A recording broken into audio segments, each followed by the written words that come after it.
And we are live. Ladies and gentlemen, boys and girls, tech fans of all shapes and sorts and sizes and persuasions, welcome to another episode of the Monday Morning Tech Chat Show on the SGGQA podcast channel. I'm Juan Carlos Bagnell, aka Some Gadget Guy, the SGG of this horribly named podcast series. But the Q&A, that's the important part. We like to make this an interactive conversation, talk out the top tech stories of the last week. It's why I like to hold my show on a Monday.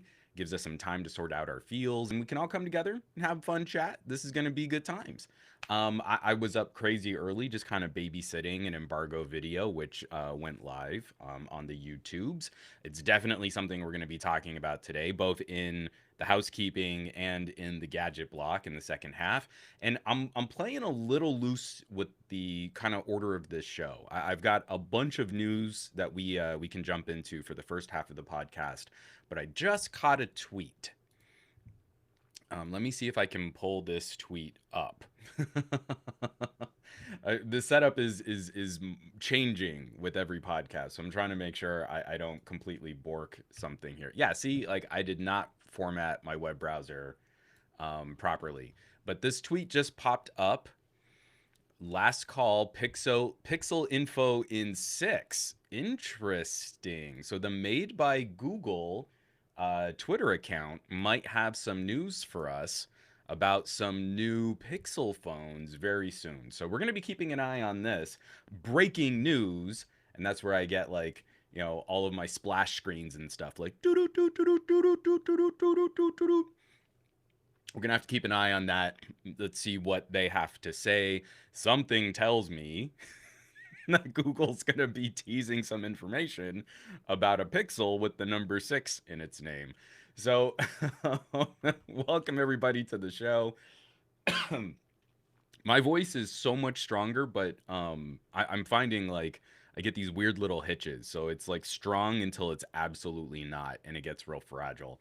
Apologies to everybody that's catching this live stream, and if you catch the replay or the audio version, you're gonna hear a lot of drinking of water and clearing of throat. Dave Burns, Google Nest Mini 6. How messed up would that be if Google made by Google teased? Sorry, that really tickled me there. If made by Google teased the number 6 and then completely sidestepped it with like, hey, we've got a new speaker. It's the 6th speaker that we've come out with. It'd be like Valve making a joke about the number 3. All right. Let's get this out of the way here. So yeah, we're gonna keep an eye on this. Oh wait, there's a whole thread. Here's a sneak peek at the newest Google phones powered by Google Tensor, the brand new chip designed by Google, custom made for Pixel. All right, I'm gonna preempt the normal housekeeping and all that jazz. It's a bunch of audio gear. We'll save that for the gadget block. Let's jump in. Aditya, Juan, the tweet is up. The tweet is up. TK Bay, the tweet is up. Okay, so yeah, let's just do this Twitter thread here. Go back into screen share. I'm gonna read this all out. So, here's a sneak peek, and they got a pretty picture of a Pixel 6 there. But wait a minute, where's the rest of the thread? Because it says 1 of 13. All right, come on. No, I don't want to reply to the thread. This is making me look bush league here. 1 of 13. But where are the rest of the replies? Where's the rest of the thread? I hate how Twitter kind of organizes all of this. Maybe we can't. Is that someone else have Gorm Lord? Aditya, 6 is 2 times 3. Half-Life 3 confirmed. Unfortunately, it does look like Google is going to name this the Pixel 6 Pro. I would have preferred Pixel XL, Pixel and Pixel XL. Oh wait, let me go into their tweets and replies. Maybe that'll. No. See, this is what I mean. Like they say this is a thread of 13 tweets, and now I can't even show what's in it all. So you know what, I'm gonna give this a minute, and then we're gonna come back to this because this is terrible podcasting right now. I'm doing it live. I'm doing it live. Okay, yeah, we're gonna come back, but I'm very excited for custom chip for Pixel. This codename Whitechapel, and especially with all of our experiences with premium phones this year, I am absolutely ready for a bunch of tech reviewers to pan it because it's like 5% less powerful in a Geekbench score than a Snapdragon 888, and you can get those in phones for like $200 and a half a ham sandwich now. So nothing Google is doing right now could possibly be worth it. Um, One would hope, man. So have they left the pro out of the hashtag because they know they're going to change it? Maybe. You know what? I would back that play.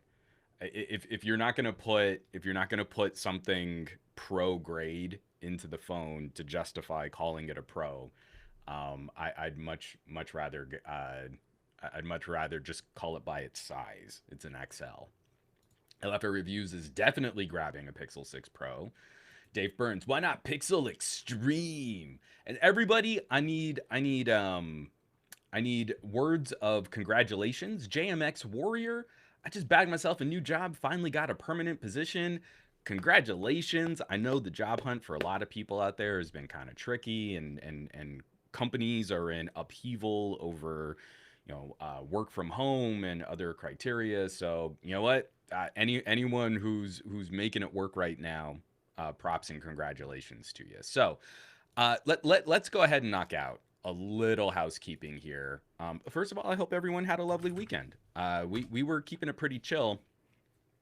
Um, for me, it was a kind of a race.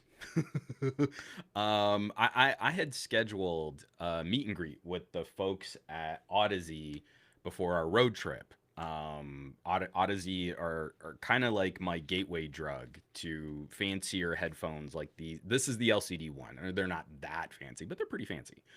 Um, so this is like my first long-term listen on headphones that have planar magnetic drivers.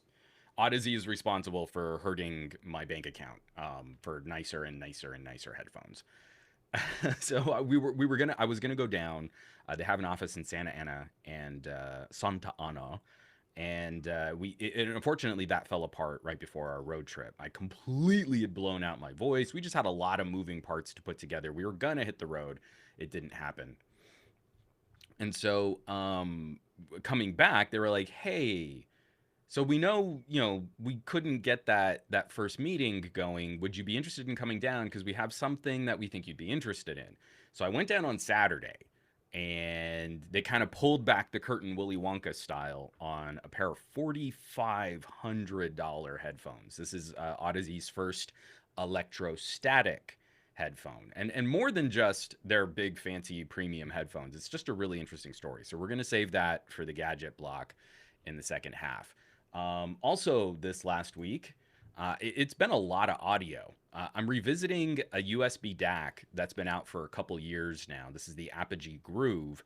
It's a little stick USB adapter. You plug it into a computer. It can work on a phone, but it's if anyone's familiar with audio terms, it's kind of an interesting audio technology. It's an ESS DAC. So that's the company, that's the line of DACs. It's a Sabre DAC. But there's four of them. So it's a quad sum DAC. So you put four together. I mean, I don't know if anyone's ever heard of anything like that before. Certainly in the mobile space, that would be a really interesting technology. And it seems if you put a quad sum DAC with a really solid amp into a tiny portable package, it's like a $200 product.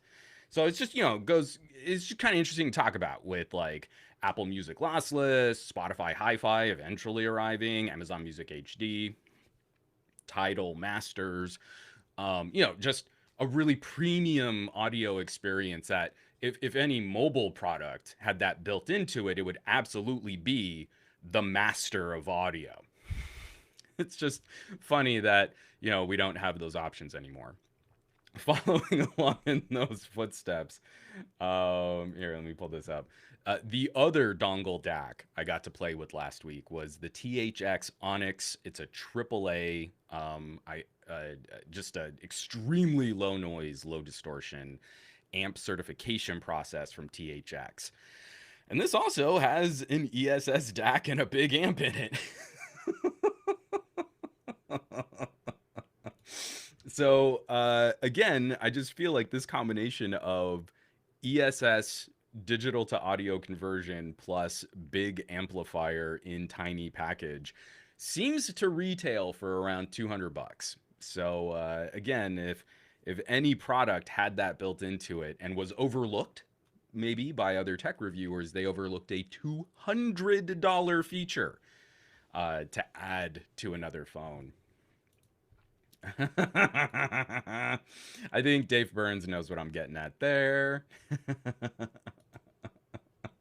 DT Nils making some iPhone jokes. I feel like you guys are all hip. I feel like you're all I feel like you're all on the same page with me here. Yeah, from El Jefe, it's almost as if this audio combination just works. Oh, just works and just works really well. So this entire week has been just audio nirvana. I've been doing a round robin. I'm writing up an article. There's a script preview as one of the higher tiers on my Patreon, and I don't do those very often because I don't like people feeling like they're left out. But I did. I wrote up kind of a Dac buying guide, which is going to go live this week. It's a written article talking about kind of a spectrum of solutions from inexpensive dongle DACs to standalone battery powered portable DACs. It's all about portable audio. Some of the hybrid solutions like my Fios, it's just the right time. I mean, I feel like there's an opportunity here. I don't want to waste this opportunity. I want to bring more people into the fold. Every audio streaming service is making some noise about higher quality streaming. And it's interesting that consumers are actually driving this. It's not techies. Techies keep telling you that you can't hear the difference. So I think this is really exciting, and it's been so much fun. This is like the most fun I've had in 2021 is just going through all these different DACs and listening to the differences and plugging in different headphones and comparing and contrasting. And it's critical listening is a lot of work. I mean, I can burn out my ears very easily, swapping back and forth. I stop hearing the differences. But then getting to drive down to Odyssey and playing with $4,500 electrostatic headphones just was kind of like the cherry on a delicious sundae of audio goodness. So I'm super excited about this timing right now because I feel like this is the first time we've had a chance to kind of bring a few more members into our fold. Like, it's okay to be an audiophile. I'm so tired of techies. It's this kind of hypocrisy. It's like, I'm going to do this review about some premium headphones. They're very expensive. I like hearing better quality audio, and I'm willing to pay more for these really great headphones. But I'm not an audiophile. I'm not one of those stinky nerds who cares about better audio on forums like HeadFi. No, I'm not one of those. Like, they poison the well. They make this huge deal out of like, oh, audiophiles are gonna make fun of you if you don't listen on FLAC with $10,000 in gear. But it's just like any other hobby. So when we get to the gadget block and we talk more about the Odysseys, I'm gonna have a bit more to say about that. But from Nick Fell, is Odyssey letting you demo the LCD X? Or where is it? Or do I need to lend you mine? No, I am hoping that, especially after my revisit of the Mobius, and I think I'm the only one who published a video on embargo for the Odyssey Carbon. I'm hoping this is the beginning of a fun relationship with this manufacturer because again, it's not a quick trip. I mean, it is 2 hours for me to drive down to their office. Um, oh, Jeff, we're in good company. Jeff says that's me. I'm a stinky audio nerd. I feel seen. Dave Burns. He's exactly this. I went to an enthusiast forum and they made fun of me. If you prime techies for confrontational, experiences with audiophiles, it shouldn't be a big surprise when you find confrontational experiences with audiophiles. But I'm gonna start because again, I used to jokingly say I'm not an audiophile. I'm an audio snob. I feel like there's an editorial bubbling inside of me about how maybe it's just okay to call yourself an audiophile if you want better audio. Maybe that can be fine.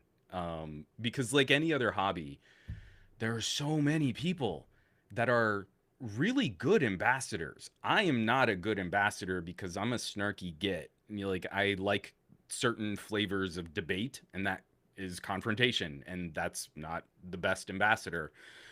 But there are so many people that genuinely fly this flag. Darko Audio, Josh Fallour, Steve Gutenberg, Audiophiliac. Is that what he calls his channel? What is it? New Record Day. I like catching up on their videos from time to time.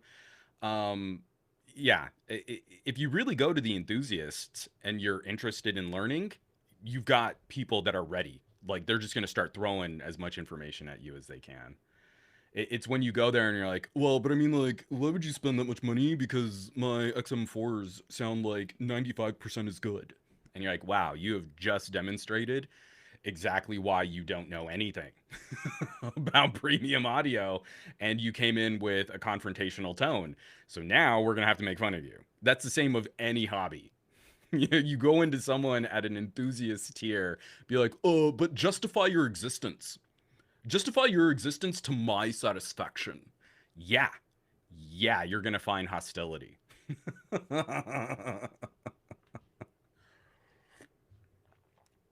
Yeah, I mean, Jeff, this is totally true. I mean, this is what happens when you hit that enthusiast tier. I just read headfi and subreddits, but I rarely interact. So many gatekeepers and people just looking to argue and nitpick. That's a hard pass for me. Um, but I also feel like there's always like as people start developing their tastes is when they're also the most confident. So that's where you get those keyboard warriors. It's the same thing with phones. Like every time I say, "Hey, this was like a really good phone," no, you're like, okay, I guess you know better than me, random person on the internet who did not use this phone. But once you push beyond that, what you should find are those sort of sage, wizened, and learned individuals that really can share knowledge.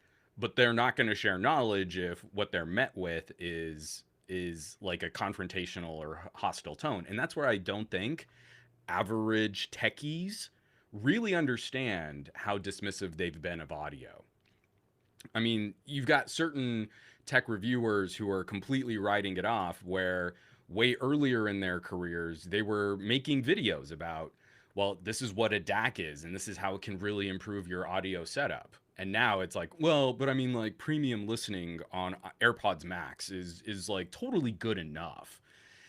So we could see how they shifted to appease a certain market demographic as opposed to being the really good educators and ambassadors that they could be with the channels that they have of their size. From Tech Potato, I regularly refuse to impart knowledge if people can't even write in proper sentences with capital letters.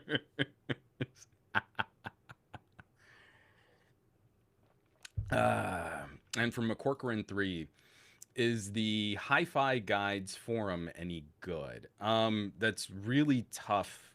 Again, a forum is going to be a place where people of varying degrees of experience are going to intermingle. I think the thing I find most consistent about enthusiast forums, photography forums, audio forums, displays, talking about gaming, think about the debates people get into just on SoC for, AMD versus Intel. Look at car forums. Again, once you crest into an enthusiast tier, you're talking about a very specific kind of conversation.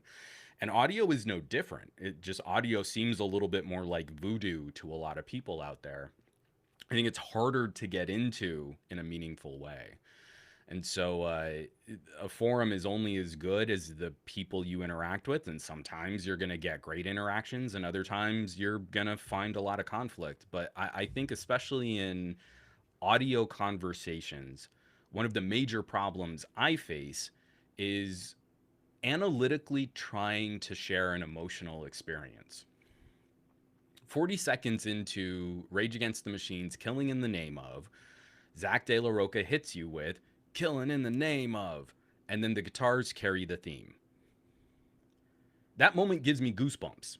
So how do I analytically describe what it is about that transition of silence and distorted male vocal into distorted guitars that gets me lit up? I don't know that I can. So we end up talking past each other because someone is going to use a word like sweet, another person's going to use a word like warm. Someone's going to talk about clarity, other people are going to talk about details. There are objective ways that we can rate and measure and compare the science and the technology that goes into audio reproduction, but that audio reproduction ultimately arrives at an emotional experience that's based heavily on your unique biology.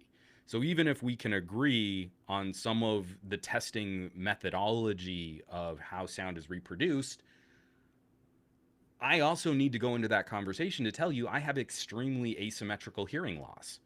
I can barely hear 15K in my right ear. I can still generally perceive 17K in my left, which is pretty good for a dude in his 40s who used to stand in front of all the subwoofers at clubs.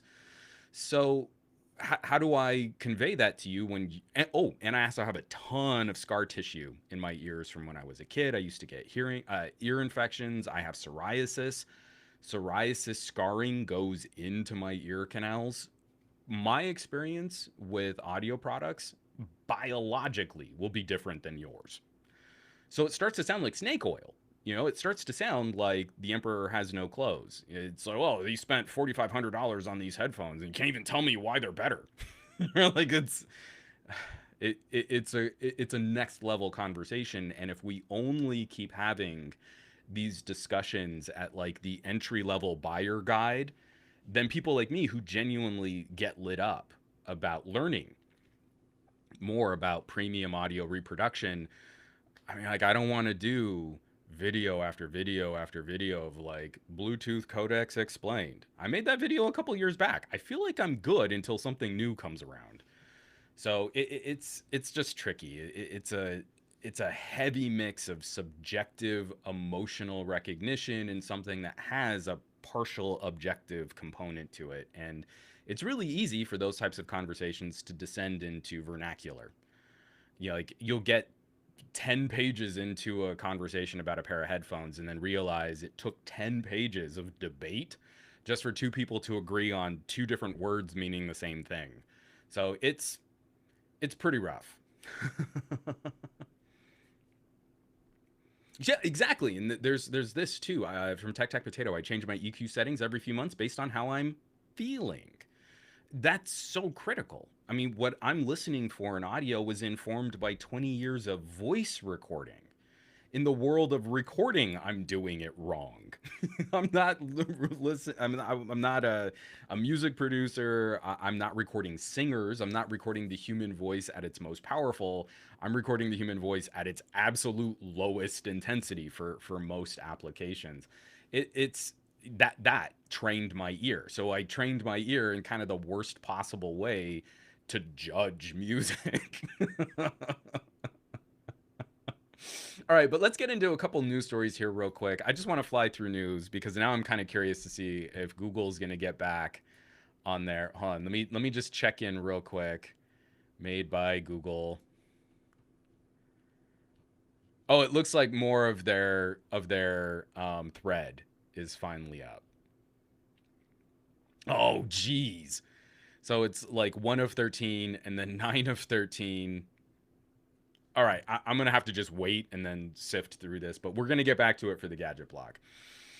Okay, so that was a super rambling housekeeping, but not really. Some of this we're also going to cover when we get to the gadget block too. So I might be repeating myself in the second half of this because I feel very defensive of audio files after listening to these headphones. But all of the stories we're going to be talking about, all of the videos, all of the news links, all of the articles, everything you're going to be able to find on SomeGadgetGuy.com for this week's show notes. And this first story is a very complicated speech kind of situation, but it's something that we've been discussing since before the lockdown in 2020. At the end of 2019 and the beginnings of the 5G rollout, we were seeing these articles and these stories about the spread of misinformation, and especially for things like 5G towers. Like in the UK, became this weird trend of torching, destroying telecommunications equipment for fears of the health impacts of 5G. And later, that kind of morphed into the disinformation surrounding COVID-19. And it's a very precious conversation. The main methods we have of disseminating this info are on private company services. Twitter is not a public institution. YouTube is not a public institution. And so I think from the letter of the law, I don't believe there is a First Amendment issue in a platform pulling content. If we want a public forum, we need to create a public forum. So, oh, hey, real quick. I got to jump in here. Adriana and Whip gifting tier 1 subs to TED Talks Tech 405 winning Dolly Spectra and Tomic 102. That is super rad. I very much appreciate it. Adriana and Whip, that was pretty sweet. And thank you so much for supporting production on this channel. That was epic. And I thank you tremendously. Here, let me get this out of the way. And let me get this down here. Okay, sorry. So McCorcoran, I mean, again, I'm not saying this is an easy issue. This is a great comment, by the way. The bigger issue is antitrust. They're too big and they have too much power over shaping the narrative of any issue. So I completely agree that we need a reform. We need to re-examine our relationships with mega data corporations. I don't believe YouTube should be able to hide behind Section 230 of the Communications Decency Act, claim it's not really a publisher, but it really does publish and it has editorial content. It's all really messy. But I also don't believe there is a First Amendment issue unless you believe the government should be allowed to force you or compel speech. So if the government says you need to say this, I feel that's a worse harm to the First Amendment than letting a private company pull content off of their platform.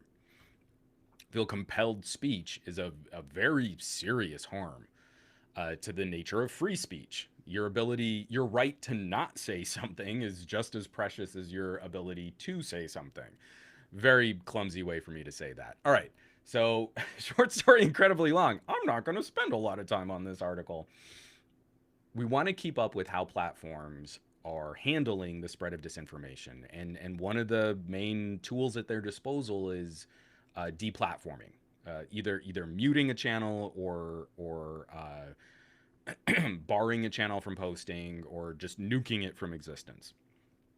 Sky News Australia barred for a week by YouTube over COVID misinformation. This is coming from BBC News. YouTube has barred Sky News Australia for uploading new content from uploading new content for a week, saying it breached rules on spreading COVID-19 misinformation. It issued a strike under its 3-strike policy, the last of which means permanent removal. YouTube did not point to specific items, but said it opposed material that could cause real-world harm. And this is another issue that I think is going to be very interesting for legal scholars to look back on is, what is the legal liability of YouTube hosting content that eventually ends in someone's injury or someone's death? I'm not legally qualified to weigh into that on any great degree. I have tweeted some questions like that to Legal DJ. He's never gotten back to me, but I'd be very interested in seeing like what could the long-term ramifications of this be. At some point, will news agencies have to face any kind of correction for the stories that they've published or the stories that they've highlighted that have led to the spread of a deadly pandemic? Could you engage in a class action lawsuit against Sky News? I genuinely don't know. I mean, that's what we're in uncharted territory here from traditional news agency, online publication, digital distribution, and how consumers interact with social media. I mean, this is such an ugly web of interconnected issues. But it's critical that we keep an eye on it. You know, the whole notion of deplatforming is is is kind of a distasteful one, but at some point you've got to try and halt the spread of disinformation. When we were watching those 5G cell phone towers getting burned, when we see like the impact of anti-science campaigns or flat earth or anti-vax materials, or these cause real harm to people. You know, like we're terrified of Delta, you know, like at some point something needs to change in how these platforms monetize that kind of traffic. And I don't think they've got any clue what the solution's going to be, but they've got to try something.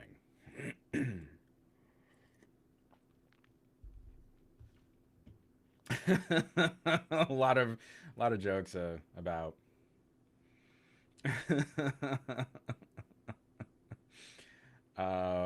from Dave Burns. But Juan, isn't a YouTuber's job giving hot takes about topics they're barely aware of? Yeah, but we're talking about Sky News. We're not talking about my channel.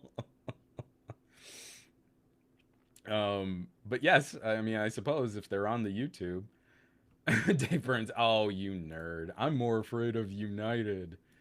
What was Delta? We love to fly in at shows. I can't remember their I can't remember their marketing anymore. I haven't even considered getting on a plane in so long. We've started having some of those pre-pro conversations like, will there be a CES next year? And just like, well, how are we going to cover it if there is? And I'm seriously feeling like, man, 2022 might not be the year to really push that. I might gracefully bow out. And that kills me because at this point, we were talking, I mean, earlier in this year, we were talking about trying to do like a fun friend meetup in Vegas and kind of, you know, do CES, but then take a vacation afterwards where we could all get together and hang out and catch up. And I'm feeling less and less confident that that's going to be possible. Simon says, Hypno, misinformation is a virus, but viruses are made up anyway.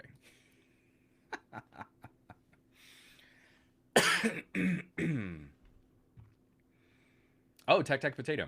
I'm still planning to go to a Bay Area. I'm still planning to go to the Bay Area to an Intel event on October 29th. I am not invited to that Intel event. I would maybe consider a San Francisco trip. I mean, a little commuter flight. I'm in the plane for less than an hour. I would. I feel confident I could double mask up, throw on a hoodie, throw on some sunglasses, you know, wedge myself into the corner by a window, maybe get some kind of James Bond rebreather apparatus or some scuba gear. I'm sure they'd let me on the plane with it. I feel pretty confident I could do that and then immediately go to some kind of decontamination shower and I'd be okay.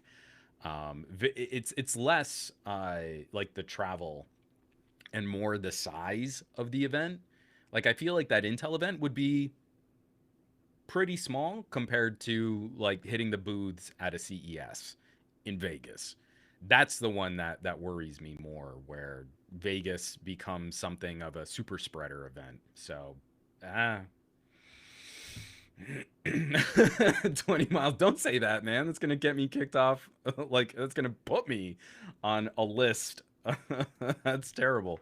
All right, moving right along. I don't want to I don't want to keep sticking with news stuff here, so I do want to get this. I just think it's hilarious how many famous people are suing movie distribution houses now. It all kicked off with this story here. Scarlett Johansson sues Disney for breach of contract over Black Widow release. Disney's decision to release Black Widow on Disney Plus at the same time it hit theaters has sparked a legal battle with Scarlett Johansson, the actress tasked with playing the Marvel superhero. I love that last part of the sentence. That's actually one of the main reasons why I wanted to just read this intro. The actress tasked with playing the Marvel superhero. No one else would do it. There's poor Scarjo in the back of the room. All right, I'll go. No, the reason why I just wanted to keep an eye on this story too. I feel like there's going to be a tipping point of more Hollywood stars. Not I mean, okay. So part of the problem is they probably drafted these contracts in a world before quarantine.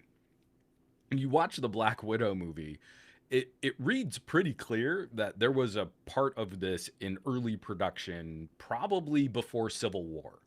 So this has been a long going effort to try and get Black Widow her own solo film. And it eventually just at some point Disney goes, I don't know, push it out there, make some money on it. And the way that we do box office accounting is already super suspect anyway, but she probably had an agreement in her contract before we had any notion of same day digital. Day and date release of home streaming for also cinema. And I feel like that contract should have been renegotiated before um, playing that kind of that kind of game with your distribution. And I feel like we're going to see a lot more of this. The initial lawsuits are going to be very very brief, and then representation. The agents and managers that handle these stars are going to get way savvier about hey, so if we want to cut at the back end for this really famous person to be in your low budget movie, that has to include everything. So if you can't tell us what bucket of money you get on streaming for the release of this film, then, The Rock isn't going to do your movie. I feel like that's got to become critical.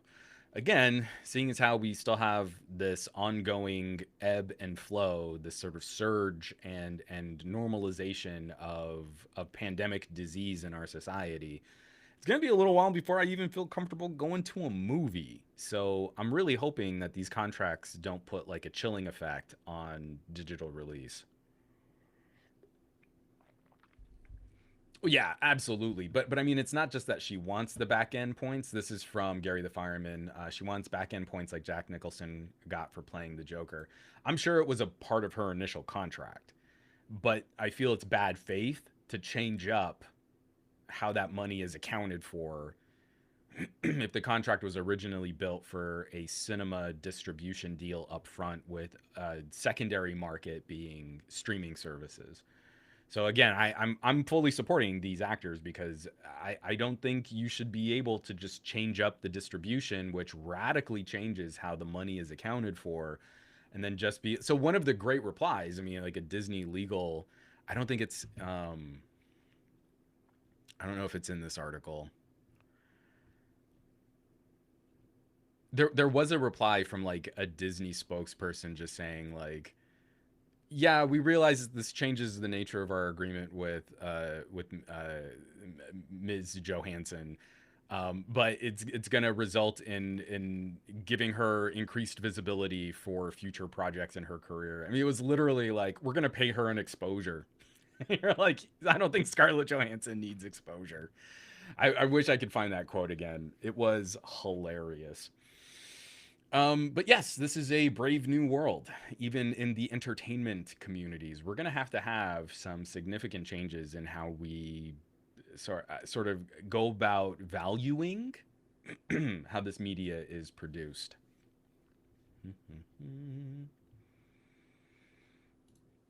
So this is a good comment from Jonah here. Unlike HBO Max, Disney is charging extra for the new movie releases, so I can totally understand why she is doing this. And it should be easier to track um, the money that was contributed to Disney Plus.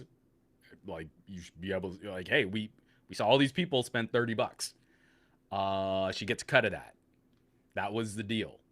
Pray I alter it no further. All right. Moving right along. Moving right along. Yeah, Ted, it's hilarious. Damn, even A-list celebrities still get exposure currency. And that exposure ain't paying the bills. You die from exposure. All right. In kind of our previous conversation about YouTube and Sky News, I've got a pair, and both of these are coming from Engadget. I've got a pair of Spotify stories that I wanna highlight here real quick. Spotify CEO doesn't believe the platform has editorial responsibility over podcasts. The Joe Rogan Experience performed above expectations last quarter. Joe Rogan's podcast has become one of the most listened to shows on Spotify since the platform added it to its lineup last year. It also became one of the most controversial due to Rogan's choice of guests and his own views. Spotify doesn't have any plans to do anything about it, though, because the company's CEO doesn't believe the platform should have any say on podcasters' content. When Axios asked Spotify CEO Daniel Ek, is that how you say his name? Ek? In an interview whether the company should have editorial responsibility over podcasts like Rogan's, Eck responded that Rogan is just one of its many creators. So this is what's going to be kind of an interesting conversation following in the footsteps of YouTube and Facebook and other large publisher, distribution, digital kinds of companies. This one's actually a little bit stickier, I would imagine. Spotify has spent millions of dollars to bring Joe Rogan on as an exclusive podcast producer for their platform.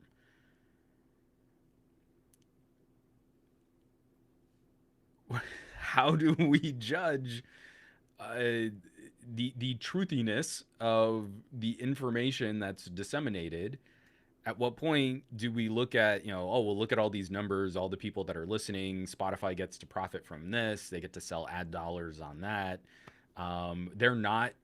They don't have editorial control over the podcasts, but they're paying money to promote those podcasts. They're paying money to exclusively distribute those podcasts. And I don't know. To me, this is just a wonderfully complicated. So they're not editors in a traditional sense, but they are publishers in disseminating this content. And they own it even more. So if something extremely problematic or harmful is disseminated on the Joe Rogan podcast, what level of liability does Spotify have? It's not enough to say, well, we don't have editorial control over Joe Rogan. You kind of do. You kind of do in that you choose to publish his content and you host it and you've paid for it. So if something Joe Rogan says hurts someone, do they have a legal claim to extracting money from your organization? It's, to me, this is incredible. Incredibly legally complicated. Comments like that from a CEO don't help. Because on the flip side, even though there's all of this competition, Apple Music is doing lossless. Like I said, Amazon Music HD is coming in at, I think, one of the lowest price points for a higher quality music streaming service. This other story from Engadget I thought was interesting following in the footsteps. Spotify added more paying customers than free ones last quarter. 3 months ago, Spotify predicted that user growth would start declining because COVID-19 had prompted so many people to sign up than expected.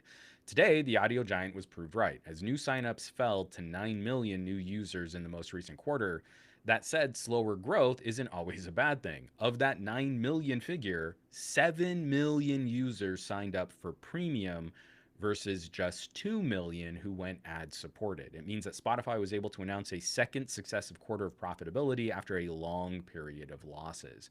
The total number of Spotify users now stands at 365 million, of which 165 million are paying for premium. That is higher than I would have assumed. So, whatever they're doing at Spotify, it seems to be holding out. It seems to be working okay. Again, I'm going to be really curious to see, like, right now the big fight. Apparently, we can only ever entertain two big fights, and then we have like a bunch of smaller players in any given space. And the big fight seems like it's going to be between Spotify and Apple Music. I'm curious to see if Google will eventually create some kind of hi-fi or high-res or lossless category for YouTube music, especially because so much of the YouTube catalog probably already has CD quality audio somewhere on a server attached to those files. Amazon HD, I think, is an interesting outlier. So many people likely, if they're playing with Amazon at all, mostly just through Prime. But then I feel like then you're going to have a whole other tier of like Kobaz or Tidal Masters, some more boutique-y solutions that people can kind of jump onto also. It's kind of interesting. Again, consumers are driving this interest. We're finally clawing our way back to CD quality audio, and Spotify hasn't even announced their hi-fi strategy yet. I was expecting it by now, but they're probably making adjustments to combat Apple Music lossless, and at the same time, they're still fighting this fight of you can't sign up for our service on an iPhone because of the way that Apple takes a cut of all of our streaming services. So it's tricky. It's tricky. No one's gonna join me on some classic hip hop. All right, let's wrap up news just with Gabaletta. Let's talk a few of these comments real quick. I use YouTube Music because it's included in my subscription to my YouTube Red, but I loathe using it because it's not as intuitive as Google Play Music was. Completely agree there. Amazon announced a free upgrade to all of its subscribers to HD quality the day that Apple announced their free lossless audio. Some people asking about what Restream is from Nick Fell. Kobaz is my favorite. They pay artists per stream an order of magnitude better than Spotify, 5 times better than Tidal. Apple is somewhere between Spotify and Tidal.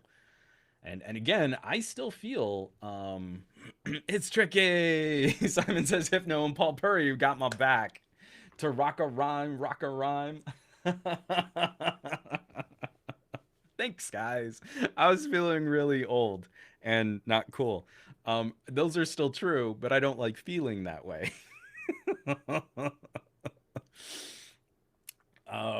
Yes. Sorry, I just kind of caught into that. Kobaz looks great. That's what I was listening to for most of my field trip down to Odyssey. They had their playlist up, which I should link. I should link the Odyssey playlist. The other solution is just buying music outright. Right now, I'm in between premium music streaming services because I want to see what Spotify Hi-Fi is going to do, and I've been kind of in this holding pattern for a couple months. So I take the money that I would have spent on Tidal Masters and I buy albums. I try to find an artist's direct webpage where if they sell directly, I try to buy directly from them. If not, I go to HD Tracks or some of the other FLAC services. And I'm just kind of building up my own permanent collection of high-res music. It's on my NOS. I can access it anywhere. I've got a data connection. So again, I feel like there are opportunities. If you really, really like an artist, set some money aside and contribute directly. When Run the Jewels, when RTJ4 came out, man, $10 to get their album in Wave. I jumped on before they even offered FLAC. I wish I'd waited just a minute because it only took like a couple weeks for them to offer FLAC. But I bought that album like day 2 that it was out. And it was $10. It was like, that's $10 really well spent. So, Simon, I appreciate it, man. You have my back. Yes, 2 Turbo. I will. I will link the Odyssey playlist. If you give me a second, I might be able to drop it into the chat. Odyssey Cobas. Yeah, here it is. Here, I'm gonna drop it in the chat, but then I'll also stitch it to the show notes. I think that should show up as a link for everybody in the chat. So yeah, I was listening to quite a bit of this during my listen down at their headquarters, and then of course I also like kind of brought my own little collection of songs and stuff. It was pretty great.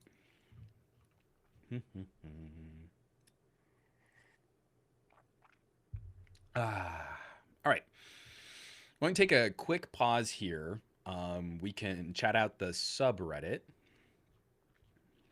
And get this there. There we go.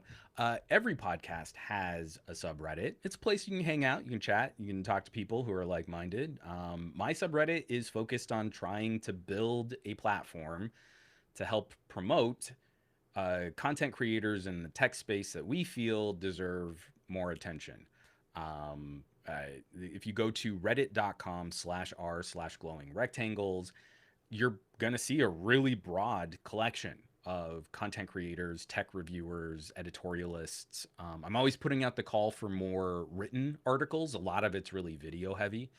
But it's also representing a wider, broader community than the recommendations that you're going to get from YouTube. Go to YouTube, you subscribe to someone's channel, and they only have like 1,000 subscribers. YouTube is going to jump through every hoop to try and get you to subscribe to a much, much, much larger channel. Oh, you like this little tech channel, you must like this guy who's got 10 million subs. You're like, YouTube, read the room. I'm going out of my way to subscribe to smaller channels, or just channels that like maybe they aren't pulling the kind of traffic that they used to as the algorithm changes on them. So reddit.com/r/glowing rectangles. These are the top stories voted up by the community on the subreddit. And I'm feeling really good. Something in the air. I'm telling you, there's just something different about the right now. Audio is such a fun conversation in current day. And I'm not terribly surprised that my video took it to the top. I am leading my subreddit. Does not always happen. Last couple weeks, I feel like I've been just kind of mixing it up mid-pack. Thx Onyx Dac overkill for Apple lossless? Question mark. I was really happy with how this little Dac review came out. I feel like the Onyx is a killer little audio solution for folks looking for something portable. It is expensive, but it does the gig really, really well. In the number 2 spot, Freedom Phone, an interesting idea ruined by lazy execution from Omar Zahran. And then in number 3, bringing up the number 3 spot, OnePlus Nord N200 5G unlocked, $199, limited one-day only sale, coming from Jay Williams. Jay Williams, the GOAT. Right immediately rounding out the top 5, though, we've got Odyssey LCD-X 2021 version. So Odyssey also refreshed the LCD-X, and it's a $1,200 headphone. And then number 5, my Apogee Groove video. Ooh, ooh. So, pretty much all this audio. Treat your ears better. It's been kind of wonderful. You know, like we keep cycling on these topics. What is a DAC? And if I have to write that article one more flipping time, I'm going to smash my face into my keyboard. But I don't want to lose the opportunity here. I don't want to fall behind this opportunity. And the ultimate mission is getting people to consider some kind of chain of higher quality audio also results in a lot of people, not everyone, but a lot of people listening in healthier ways, We can sort of stave off some of this rise in hearing loss. We talked recently about the correlating data trends of advanced hearing loss, especially around the frequencies of sound for human speech, and how it dovetails very, very closely with rates of dementia. There's got 90% prediction rate. If someone is experiencing a certain type of hearing loss, they're probably going to suffer from some kind of degenerative brain disease later in life. We need to treat our ears better in current day. So, I'm stoked. I like in the top 5, I got to bookend my own subreddit, but so many other stories, so many other videos, so many other articles, and just a good audio theme as we're kind of in between smartphone releases. Y'all can claim rigged, but you got to get in there and vote, and that's where we need your participation. That's where we need your contributions. We're getting more submissions. We're getting more subscribers every day. I think we bumped up another 8 subscribers. We're over 1,900 now, like legit, not just rounded up on Reddit. But don't be stingy with the upvotes. You know, if you go to drop an article, you go to share a video, click that up arrow and help support some of the other people that are making cool stuff. Because I guarantee you, you will find people on Glowing Rectangles that aren't being served to you on YouTube. You're going to find some of your new favorite commentators. You're going to find some people just starting their channel. You're going to find people with established channels, but in other regions. And you're going to dig what they've got. So help, contribute, support, be active, and find ways that you can share this content, because it makes a huge difference to people trying to get some more traffic to kind of build up their channel. It reinforces like why they're making this cool stuff in the first place. Reddit.com/r/glowing rectangles. And tell them Juan sent you, because you'll be telling me, because I'm the main moderator there. I just made Jeff a moderator, so El Jefe Reviews is also one of the main mods. I think Andrew is still digging in there too. Fat Produce, yeah, he's still on. So he's a good dude. Good people, good content.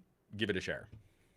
Oh, and Steve Q3 Becker just subscribed with Prime. Let's see, how long has Steve been a subscriber for 19 months? Thanks so much for jumping on, man. I definitely appreciate it, and that's huge. And I very much a hearty thank you for supporting the production here and supporting the streams. So let me take another drink of water here. Raymonded is definitely saying Google Day, which is true. And so Charlie, we don't need a WAN restriction on our glowing rectangles. We need people to get in there and upvote. Don't hate the player. I'm playing the game, y'all. You gotta hate the game.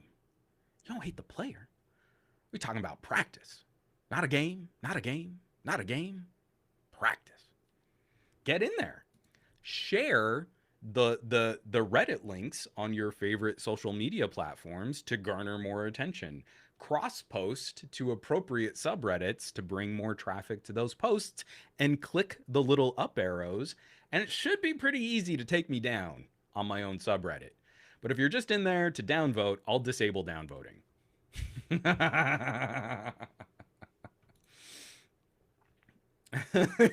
It's one of my favorites. I abuse that reference so much. Iverson was one of my all-time faves, and again, just so much bravado, and he could back it up. And I just I love practice. We talk about practice. All right. No, he's amazing, and I love that moment in sports madly. All right, let's get into the gadget block. I wanted to at least highlight this, because I don't even know I'll have time as we wrap up the year. I really want to spend more time with Motorola. I did one of the lower cost, I can't even remember which model now. Yeah, that's really gonna bug me. But Republic Wireless sent me one of their new Motos. They've had a long running relationship with Motorola, and it was a great little phone, and just like epic battery life. So when the announcement hit, it was kind of quiet. I guess there's going to be a bigger announcement. This was like the announcement to the announcement that still gave us all the details on the phone. I'm gilding this lily, but of course we're talking about the new Motorola Edge 20 Pro. There's going to be a periscoping telephoto, a 144 hertz screen, 4,500 milliamp hour battery, 5G connectivity, 12 gigs of RAM, 256 gigs of storage, 30-watt charging, no wireless charging. But one of the things that I thought was kind of interesting is for the top of the line, the Premium Pro, the most expensive phone in this lineup, they're opting for the Snapdragon 870. So, in terms of just outright processing power, it seems like a little bit of a lateral move from the last Edge Plus. I'm a little less familiar with all of Motorola's naming convention because I haven't gotten my hands on one, and both my Lenovo and Motorola contacts like are no longer really repping the company. So like the people I used to talk to have kind of moved to different divisions and stuff. So even just kind of reaching out saying like I desperately want to show off Ready 4. I'd love to talk about your phones, and then I kind of just get crickets back. But this one seemed interesting. I feel like hitting the right price point and sticking with the Snapdragon 870 is a really smart play that not a lot of companies have examined well. I mean, like the only phone I've gotten my hands on with an 870 was that Black Shark, a gaming phone. But the performance consistency of the 870 still seems better in a lot of applications than the hotter and thirstier Snapdragon 888. Excuse me. So again, this just kind of reads funny. You know, you're gonna have a lot of people. Oh, this a Motorola flagship is like last year's phone. What's gonna be, I think, a bit more critical. I wouldn't base price on chipset anymore. If you have a need that the 888 can better handle, then you need to buy a phone with an 888. If you're talking more average consumer, you should really be shopping like 765s. I mean, seriously, that chipset is so good. And when you pair it with a big battery, it's just a monster daily driver performer. So this new like Edge Moto Edge 20 Pro Plus LMNOP, we're looking at around an $800 phone. So it's selling for 699 euro, which to me doesn't sound too far off for the hardware, but it is still a little concerning that Moto is only committing to 2 years of security updates and at least two major OS upgrades. I'm okay with the OS upgrades. I actually feel like for a lot of folks out there, it's not that big a perk if the full operating system upgrade isn't extremely well polished and optimized for an older phone. You know, like I get a phone that launched with Android 10. The manufacturer has to go back and make sure Android 13 is really well polished for that older hardware, especially considering that those phones are likely going to have a couple years of battery degradation hitting them too. I don't think a lot of manufacturers really live up to that obligation, even if they're saying, well, we're going to give you 4 years. Cool. But when I update the OS, is it going to tank the performance on my phone? Because that's what most consumers expect now. I did sort of a random survey of all my family and friends. They all kind of, yeah, every time I update my phone, it gets slower. Like it's just common knowledge at this point, regardless of whether or not it's actually true. But the big problem I have is only 2 years of security updates. And I really want to see. Motorola had that label. They were a business grade communications device. You know, especially before Google bought them, they had the reputation like if you wanted to travel, you had yourself an IBM ThinkPad and a Motorola, a StarTAC. You know, like back in the day, that was the name. And I kind of feel like Lenovo's current stewardship of this label is a little bit more disposable. I feel like a Motorola phone should represent multiple years for that consumer. It doesn't matter if it's a cheap phone or an expensive phone, like that's what a Moto label should be. So that bothers me more, especially at 700 euro.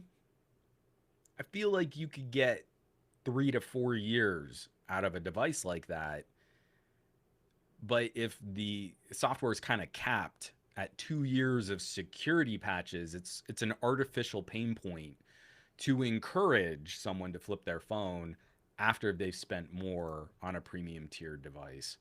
So I'm I, I'm good on the hardware. The hardware looks really interesting, and I definitely I still want to try and take one for a spin, especially now like kind of sprucing up their camera stack. I really want to play with Ready for. I need to get my hands on Motorola's desktop mode, but I'm having a harder time recommending a premium Motorola if the expectation is it's sort of off the island after 2 years.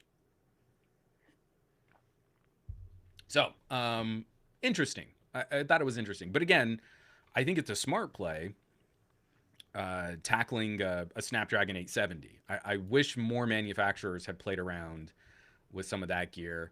A real quick story. I don't think anyone's going to be terribly surprised by this, but it could do with I think a little bit more explicit confirmation from Apple. Like we're kind of reading between the lines on earnings reports. But for anyone out there who's interested in shopping the iPhone 13, we're probably looking at supply issues. Hold on. This is written up by Sharmishte Dati over at Gizbot. This is where I've caught the article first. iPhone 13 series are among the most discussed topics in the tech world. We've seen leaks and rumors regarding possible designs on the upcoming iPhone 13 series. Surprisingly, Apple's chief financial officer, Luca Maestri, has now given substantial information regarding the iPhone 13 series. For one, Maestri warns Apple fans of a possible shortage of iPhone and iPad units in the future. I imagine that there's going to be sort of a mainstream focus, a lot of consumers looking at keeping up with iPhone 11s and iPhone 12s, and that the iPhone 13 is going to be manufactured in smaller batches per region to fulfill the expected sales. I think a lot of manufacturers and even Apple, being the most profitable tech company on the planet, is really going to work hard at not having an abundance of stock just piling up on shelves. So you get in line, you pay your money, and eventually they'll get the phone to you, but it's not going to be just roll up and easily grab whatever model of iPhone and whatever color, whatever storage size that you want. So I feel like that's kind of an expected happening in our current smartphone market. So Nick Fell, I love the way that you phrase this question because I'm not going to pick on you, but I'm going to pick on you just a little bit because I love you like a brother. When was the last time an Android update actually added a feature you use regularly, anyways? Tongue sticking out emoji. So I know we're messing around here, but I love that question because it allows me to point to the fact that for Android core features and services, increasingly that's going to come from Google Play Services updates, not from the full operating system update. So one of the features that I've been like, we did the road trip and I got to go visit my family. We visited my wife's family in rural New Mexico. We visited my family in just outside Albuquerque, New Mexico. Almost all of them are on Android phones. So one of the fun things that I got to show off, because I haven't gotten to see them since this became a more supported feature, was Nearby Share. Android users have almost no experience using AirDrop style file transferring. And that goes all the way back to Android 6. So even though my cousin, he's on a Galaxy S8, his wife, my wife's sister, is on a she's on a Galaxy S8, and their son is on a Galaxy S10. All of them have access to Nearby Share. Same thing with my mom. She's on a OnePlus 6T, and she's like, "Oh, that was such a cute photo that you took of Lex when we went to the Albuquerque Zoo." And I said, "Hey, hold up your phone." And I did the little chain link Nearby Share icon, and she said, "Okay, approve." And then I said, "Okay, now here's the file." And she downloaded it, and it was great. So again, It's not the same. This is what's kind of exciting is even if you don't get the OS update, it's not like an iPhone. New features aren't held back by the OTA. New features are regularly still arriving as part of Google Play services. You don't need to buy a new phone to get nearby share. If you had an iPhone 10s, you had to buy a whole new phone just to get night mode on the camera, even though that camera and that hardware was perfectly capable of doing low light photo stacking. So, this, I think, is one of the critical strengths of the more fluid Android ecosystem that we don't get to talk about as much as I'd wish.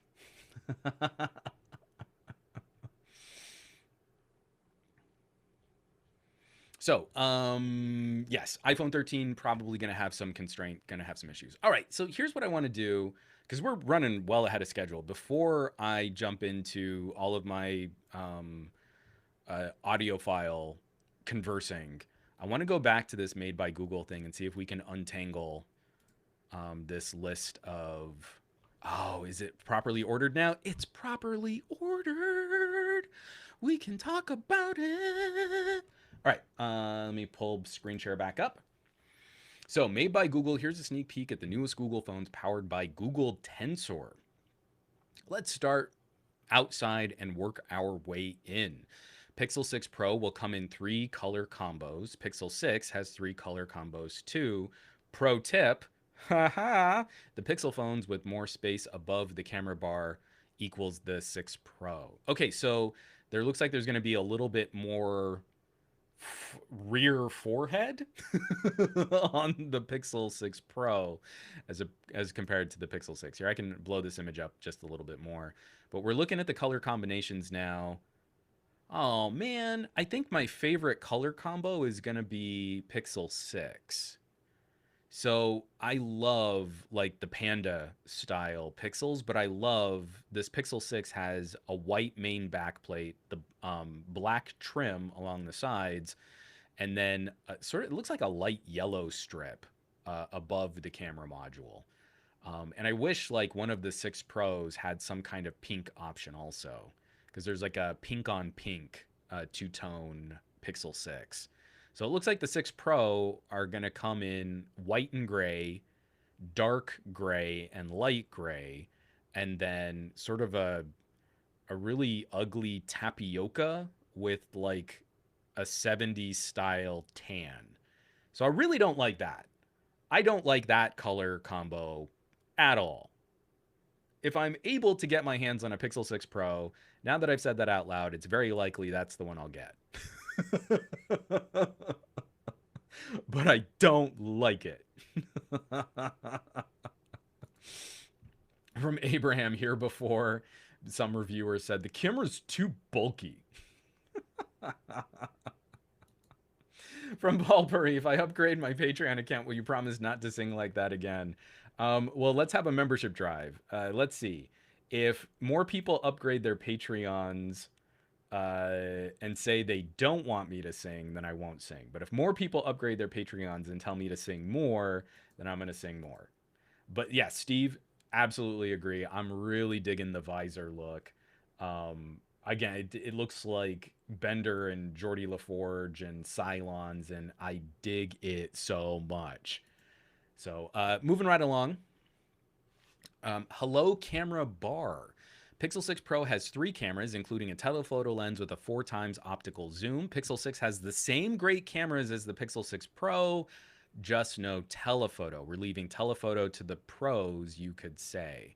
So that's a little disappointing too. I don't like it when 2 models of the same phone have different features. So like Galaxy S21 and S21 Plus are similar phones. Yeah, plastic back versus a glass back, but largely the same feature set. An S21 Ultra is not an S21. It's a Note. It has the digitizer, it has the higher resolution display, it's got a completely different set of cameras. It's not a member of the Galaxy S family. It's a Galaxy Note that they can charge you more to buy the S Pen. They're different phones. They should not be graded on the same continuum of smartphones. And as soon as you start messing with core features like camera modules, the Pixel 6 experience is going to be different than the 6 Pro. At least for like an iPhone Pro, you've got a trio of cameras, just the Pro Max has a larger main sensor. I feel like that's closer. I'd rather keep the trio of cameras and then maybe find some other opportunities to change. Like, still give me a telephoto camera. Maybe it's just not the periscoping telephoto camera. But I digress. Back to the tweets. Um, hey, we're just going to call it Pixel 6 for the rest of this thread, but we mean both the Pixel 6 and 6 Pro. So hopefully there aren't too many differences between these. We made a chip. Pixel 6 is powered by our first ever SoC, Meet Google Tensor. So there's a little video here. I'm going to try and mute this. Excuse me. Hopefully this doesn't copyright strike me, but here we go. Introducing Google Tensor, the brand new chip designed for Google, custom made for Pixel. They're showing us these renders of phones. There's like a chip that's slowly descending onto a logic board. They're flipping the shell around. That's the back of a Pixel 6 Pro, only on Pixel 6 and 6 Pro. Okay, so that didn't really tell us anything new. It's a chip, and it's called Tensor. Okay. Moving right along. Where are we? We're halfway through this thread. The highlights of Tensor is that it can process Google's most powerful AI and ML models directly on Pixel 6. You'll see a transformed experience for the camera, speech recognition, and many other Pixel 6 features. So this machine learning is no joke. I've gone back and retested the Pixel 4 XL, and it still handily not only competes, but can often beat Snapdragon 888s for image manipulation. So as you're chewing up image data, the neural core, the coprocessor that was paired with the Snapdragon 855, I mean, who could use a Snapdragon 855? It's so slow. No, the 855 is still grotesque overkill for daily driver average consumers, but neural core is insane if an app can really make use of that image manipulation hardware. So if we're building that kind of machine learning hardware directly into the SoC, I'm really hoping we're going to see that similar jump. Let's say the CPU core of Tensor is 10% lower than an 888. That's good, because you can't max out the 888. The 888 runs too hot, and every manufacturer has some kind of implementation of throttling, or the phone just runs so hot it throttles on its own.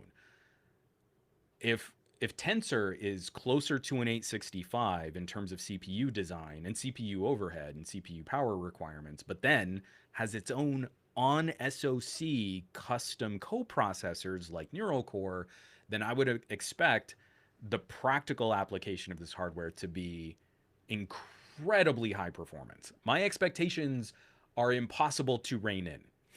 I'm way over the top. Okay, back to the thread. We wish we could show you some camera examples on Pixel 6, but that will need to wait. That said, if you want to see what Team Pixel can already do with the Pixel, check out our Instagram. All right, let's talk UI. Remember Material U from I.O. Friendly reminder, if you don't, we have it bookmarked here on YouTube. Take a quick watch. Material U will be best on Pixel 6. Some pretty big words there from Google, that their own operating system on their own hardware will look the best. The colors, the camera, the form, and what's on screen all work together in a single fluid experience. Here's another video. This one's 40 seconds long. Just going to make sure I've got it muted. We're seeing the Pixel 6. It's flipping around. We're seeing the different backplates and colors. And then it's sort of showing us like lock screen activity and widget activity and home screen stuff, different clusters of widgets, different media player controls, a weather widget that looks really cute, a clock widget. Now we're going into wallpaper colors, wallpaper styles. I like this new clock widget. It's got kind of like a floating dot for the second hand, and it's got a really bubbly, kind of cartoonish hour and minute hand, and then the background and the wallpaper are changing on the different phones. And again, it looks pretty cool. All right, that's Material U. Excuse me, take a drink of water. All right, switching gears for a bit, let's talk speech. Speech recognition is another foundational technology where you will see a huge improvement in Pixel 6. Tensor allows you to make big leaps in voice commands, translation, captioning, and dictation, where again, Google was hugely ahead of the curve from Pixel 4, even on the Pixel 5 to a large degree. Um, the software application of speech to text, actually, and text to speech, was pretty formidable. Again, the first time if you ever played with live caption, I use it a lot. Um, it's kind of like magic, where it's on device. You play a video file. So like I shot video of Lex when she was 3, and she's doing like babbling toddler baby talk, and we could in real time create closed captioning off of that video file that lived on the phone. We didn't have to send it up to a server. It didn't have to get transcribed, or speech to text algorithms didn't have to work it over. It was happening on the phone right then and there. So that kind of stuff to me still seems like science fiction. If we're improving on the recognition of human speech, how we interact with the phone, I'm really hoping that our voice assistants can start getting smarter. You know, like my ability to tell my phone to open an app and send a message, my ability to open an app and play a song. I'd love to be able to tell it to go through my Plex catalog and send Shin Godzilla to my Office TV. You know, all in one very more natural speech kind of command. I, that's where I hope that this can go. They're not making that claim. I'm just setting my expectations too high. All right, moving on. We're almost done here. We've got like 3 tweets left. Sorry, and I'll get back into the live chat. I promise. It's just this is kind of exciting to get a little bit more of a sneak peek here. Last Pixel 6 area we're going to share for now is security. Pixel 6 is also built with the most layers of hardware security in any phone. Asterisk based on count of separate hardware security layers. I don't know what that means. If Tech Potato's still in the chat and he has any more info on that, I would greatly appreciate it. I might need to send a message out to Snubs and see if she can make heads or tails out of that claim. Oh, and one last piece of info. Pixel 6 and 6 Pro, powered by the brand new Google Tensor chip, are coming this fall, and that's all we're going to share for now. Thanks, Team Pixel, for hanging out for a preview of our first inside and out Google phones, Pixel 6 and 6 Pro. For more images and to sign up for additional info, click on this link here. So I'm gonna click on that. I'm gonna exit out of here.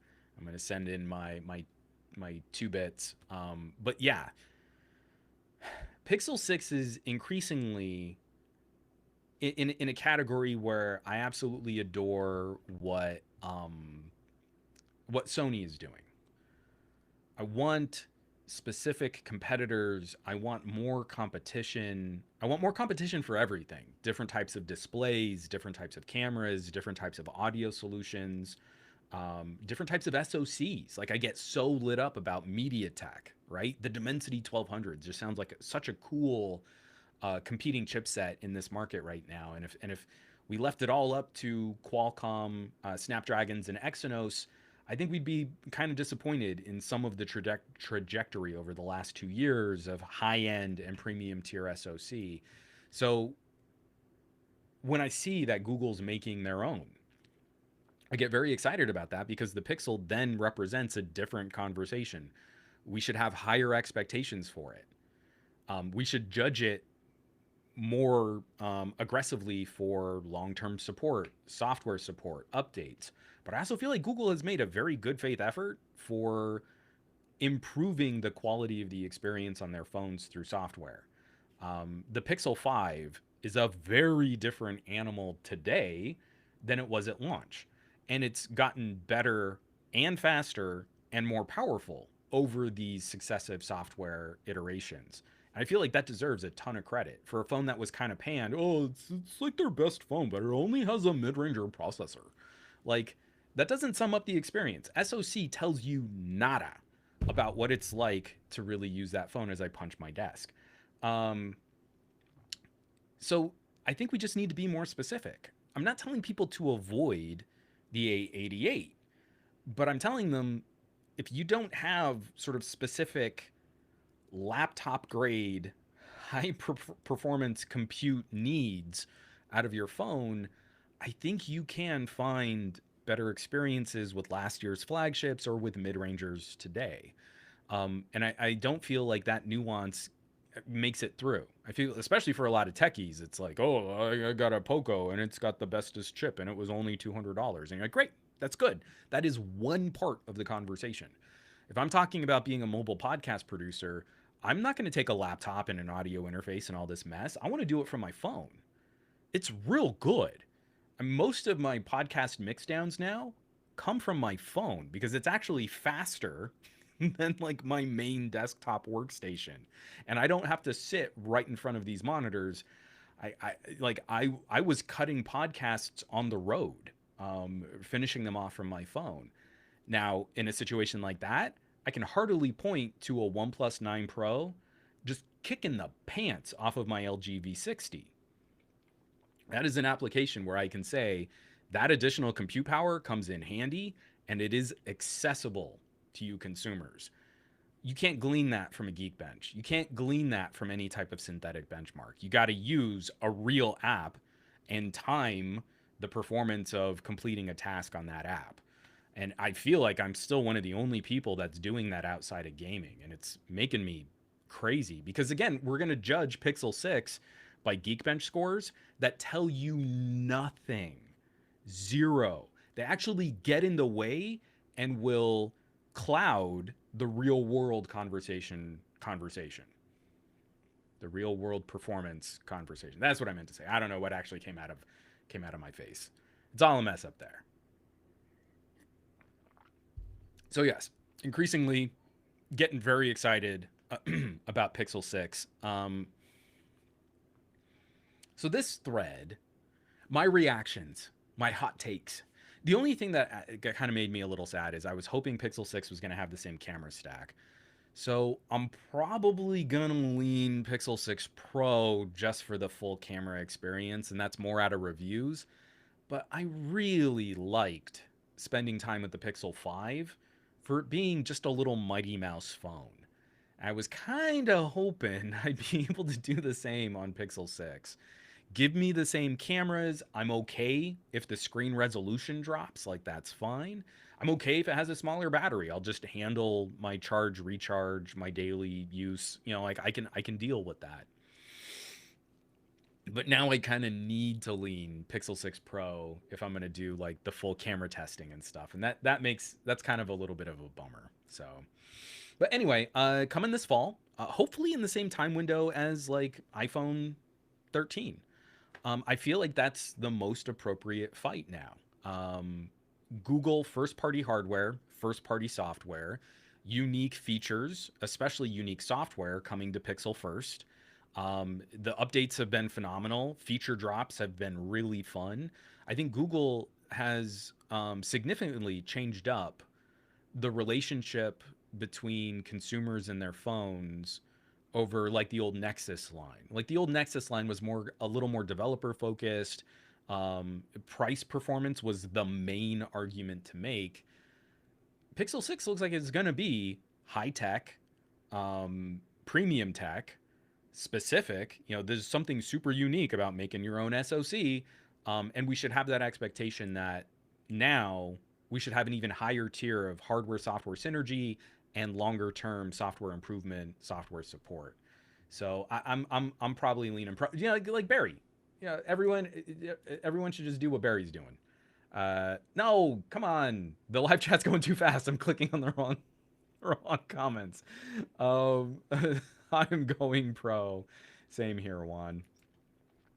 Paul Purry, can it run Crisis? I'm absolutely positive. You heard it here first, folks, that if you want to play Crisis, you just play it from another computer and stream it to your phone. It'll work great. That was such a dumb joke. I'm sorry. I'm going to scroll up through some of this chat because I do want to. I do want to try and get into some of this conversation here too. Now I over scrubbed and now I'm coming back down.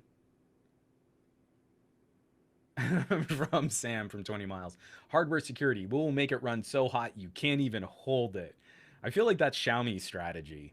Like, we're not going to put any limiter on your GPU. We did throttle the CPU performance, but we're not gonna hold you back from your graphics. But at some point, you're not going to be able to hold the phone. Um, from Aditya Anil, so we're just not going to talk about the headphone jack. Well, first of all, we shouldn't have any expectation that there's going to be an audio focus from Google hardware first. Um, Google's strategy is going to be a little bit more like Apple's, and I think they're going to try and push more people over to their Pixel Buds. What I'm hoping is that we see good support for USB DACs. I'm hoping the camera app will allow us to use a USB DAC as the audio input, and that would be really, really cool. I mean, if we get that, that's immediately an audio tier above what OnePlus offers. It kills me that there's no input on a OnePlus 9 camera. And Nick Felt, exactly this. The biggest reason I don't use assistants is they can't reliably do play album through this music player app. And if I could Star Trek style tell the phone to interact with an app, pull that up, and then interact with information in that app, I would immediately use assistants substantially more. Most of my interactions for Google Assistant are very, very, very basic web searches and like setting timers and calendar reminders. DTNL 50 Shades of Grey, the phone. I mean, like a lot of us are in the same boat, Steve. I just want a Pixel with a headphone jack and, dare I say, micro SD slot. I could live without both if the rest is a home run of a phone. And again, it's going to be different kinds of conversations. I feel like what you're describing there, if those are the features that you're really going to dig on, Xperia 5. Xperia 5 Mark III is probably going to be your jam. Xperia 1 probably in the running too. It's the last one. It's the unicorn phone for having expandable storage and a headphone jack. And especially for the Xperia 1, also all of the other lifestyle and premium tier smartphone features that we would want. You know, HDMI input, wireless charging and reverse wireless charging, that crazy display. I mean, that's the gig. It's if you don't, or if you can find another solution, like I've got the Thx Onyx right here on my desk, you can go with something else. But you know, pairing a good DAC with a Pixel is going to be at least $100. Well, no, I mean you can get really good DACs for like 50, but I'm just saying. From Gabaletta, let's read through this. I'm more interested in what this chipset brings to the table that no other chipset have versus how much it can score on a synthetic benchmark. I'm really interested in the camera hardware and what they are bringing on this device, because this is also going to be the first larger camera sensor Pixel. And Google's game for computational photography still is second to none. I know a lot of people are like, oh yeah, the iPhone can totally do this. Cool. But I've got my sister and her husband are on Pixel 3As, and they're sending, you know, pictures of their pets and their son, and it's this is a Pixel 3A. You know, this is like a they bought it like half price while signing up for service. Like, this is a $200 smartphone investment that is still, photography wise, going toe to toe with iPhone 12 Pros. Similar camera sensors, similar features, and I'd still say better HDR and low light processing. I feel like you're pretty good. I'm way behind here. I'm making jokes about my desk thumping. I just got so excited I had to punch my desk.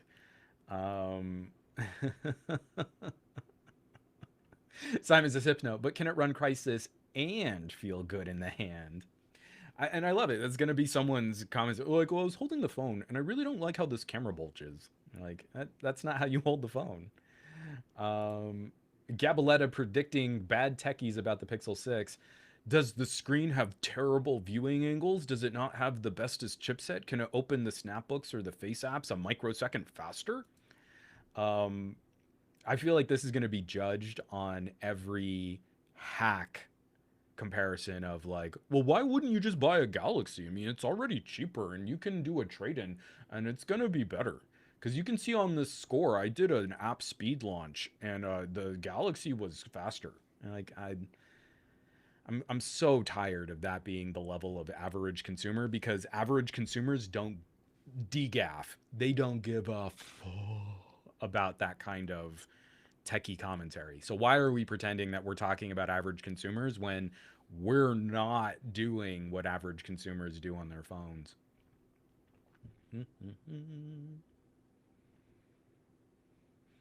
And from Pacoston, let's just cover this. With all the focus on picture video, why no video out from the USB, Google?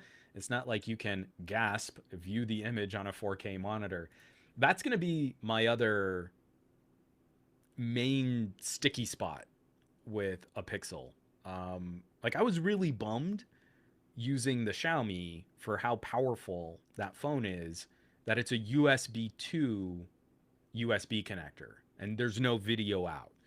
So I'm really hoping that this is one of those quiet features they're working on. Like Google's already provided the framework and the backbone for a desktop mode. LG took that and Screen Plus became a phenomenal windowed style work experience. Samsung did their own solution. Huawei did their own solution. I don't know what Ready 4 uses, but I'm pretty sure TCL is using the Android backbone service, but they polished it up a lot. TCL's desktop mode is surprisingly good. I would love to see Google's take on a desktop mode, first party, plugged in through a cable on a Pixel 6, especially with this new chipset, this new SoC. I'd love for them to move on this. I don't think it's going to be one of the highlight features of this phone. I don't think they're going to do it. And if they do, I think it's going to be more as a push to make it kind of like Samsung's, where, oh, you can use it over Wi-Fi. Like, I don't want to use it over Wi-Fi. I want to use it over a cable and plug it in directly to something that's better than using it on another whole computer or trying to send it with a ton of lag to my TV. From Coppacash. So when the Pixel 6 is faster than the Galaxy, what will their argument be? If it's any similarity to some of my Samsung coverage, they'll just tell you you're running the tests wrong, or that they don't matter, or that average consumers don't use their phones that way, or that my Galaxy never lags, so you must have a problem unit, or that you need to acknowledge that people don't use your phones like you do, when that's the argument against their own argument. But Samsung Knights are very flexible when it comes to dismissing the results from someone who shows comparing and contrasting data on their precious Galaxies. I'm being really mean there, but it's kind of true. So we're getting into kind of the last 20 minutes here. And I want to talk about how sublime and transcendent it was to listen to some really expensive headphones. Odyssey has been a really exciting company for me to follow over these last couple years. My audio consumption tastes have been very practical. Uh, Years of recording in studios, and then for when we moved out to LA, I also got a lot of work as a location sound mixer. I was a sound supervisor on a number of failed pilots. I've been a boom mic op. I've been an actual location mixer, and I've done a little bit of work in post production trying to clean up audio tracks. I mean, literally, it's just like a function of like just trying to get dialogue usable again so that actors don't need to go into a booth and re-record. Like you have to do ADR. So my music and my entertainment consuming habits have been largely informed by more practical gear. If I'm out on a location shoot, it's it's even more important to me that the hardware I'm using is durable than that it sounds amazing. So I was like using Noble IEMs because I liked at the time. I was using a bunch of old Shures, but I kept killing the cables on them before I would spend enough to get IEMs with detachable cables. But I got some Nobles and like, oh man, these are great, especially for location mixing. They were not super good for music listening in a quiet environment. But then my cans would often be things like DJ style HD 25s. If you've ever seen those old Sennheisers, I used to use them in my reviews a lot back in the day because I was genuinely using them in studios and in on location shoots. But it's like you would see them often in sports broadcasts. That plastic kind of split V, all of the cabling was sort of external on the ear cups, perfectly circular and on ear, not over ear, because they would clamp. Like they would just smush your ears to the side of your head, and it was a very high degree of passive audio noise rejection. So I would work all day and stuff like that. And then if I listened on consumer gear that was more colorful, it would sound wrong. It's only been recently that I've kind of been coming back out of analytical flat or reference grade flat or sort of studio style reference monitor flat and finding some other color and tuning in my audio kit. Um, you kind of stray a little with some Bear Dynamics. I was listening through some AKGs. There's always been some travel with Audio Technicas. I just really dig Audio Technica as a brand. Sony's make phenomenal gear. I still need to get my hands on some XM4s. I've not given them a listen yet, and I feel like I'm not doing my job correctly by not playing with some XM4s.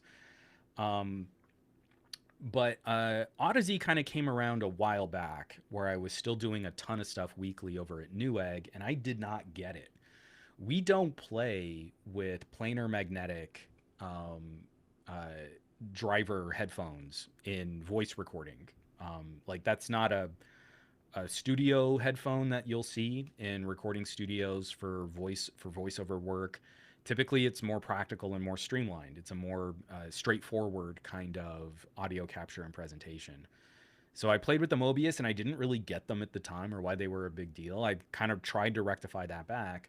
But what really kind of woke me up were the LCD ones. So these are, I mean, they've gone on sale for a lot cheaper, but full retail, these are $400 planar magnetics, simple, clean presentation, kind of a plastic build quality. But the driver in this ear cup is a big rectangle flat surface. They're mostly open back. I think these are a little more contained than a lot of other open headphones. But what we get out of Odyssey's reproduction here is aggressively articulate. The way that a planar magnetic driver shakes the air that goes into your ear is different than a lot of other dynamic drivers. And so you don't get this. I don't feel like you get the same hardcore right in the gonads punch on bass, but the entire instrument spectrum, the entire room that you can listen to, is far more articulate, and everything is covered more with more nuance. So that's a very long-winded way of kind of detailing, kind of where I came from, and then what are some of the things that I've been excited to listen to as I've gone down the more audiophile route and not the practical recording audio route. So we get to uh, the Odyssey Carbon, and the Odyssey Carbon are ridiculous. They're $4,500 headphones, um, open back. They've got this new electrostatic transducer. This is Odyssey's first electrostatic headphone. But what I want to pull up here, and while I'm going to talk over it, is their UCLA announcement. So I'm going to mute this because, again, I don't want issues with audio. But the technology for this headphone was born out of a medical need to make patients more comfortable in MRI machines. Now, MRI machines vary across the world, and UCLA's are kind of super fancy, but it's this teeny tiny little claustrophobic chamber. And I'm showing this video right now. They're actually sliding someone in. But the actual articulate pulses of this scanning mechanism can hit 130 decibels. It is one of the most challenging environments to make acoustic hardware. And it's one of the loudest man-made solutions you can be in. Now, some of them are quieter, but a lot of them are going to be very, very loud and uncomfortable environments to be in, where a patient needs to hold as still as possible as these magnetic pulses are kind of scanning through your tissue. Here, here's a look at the human brain through an MRI machine. So this is challenging for the acoustic problem because they're making this headphone that it's closed back, and it's got active noise canceling, and it's got microphones, and so they can talk to the doctors on the other side of the glass. It's incredible technology. But the other thing is, this is magnetic resonance. This is a magnetic scanner, so you can't have ferrous metal in the construction of your headphones. It disrupts the scan, and it can degrade the quality of the scan. So even down to the cable, they use this big old thick fiber optic cable that runs along the patient's chest, just to kind of keep out of the way of the scanning material. But at the end of this whole process, this is a 4-year collaboration with UCLA. You arrive at a new kind of electrostatic diaphragm, a new kind of film that has its own unique audio properties. So, I mean, already I get really defensive about this kind of stuff. It's kind of what burned me out on reviewing high-end microphones. I kind of got my start in video as a reviewer reviewing recording equipment. I would sit there and I break down, like, I just spent time with a Neumann U87, and this is what I think about it, and this is where I think it's the right application. It's a $3,000 microphone, and I have zero issues recommending it for these types of applications, or if you know the quality of sound you're looking for.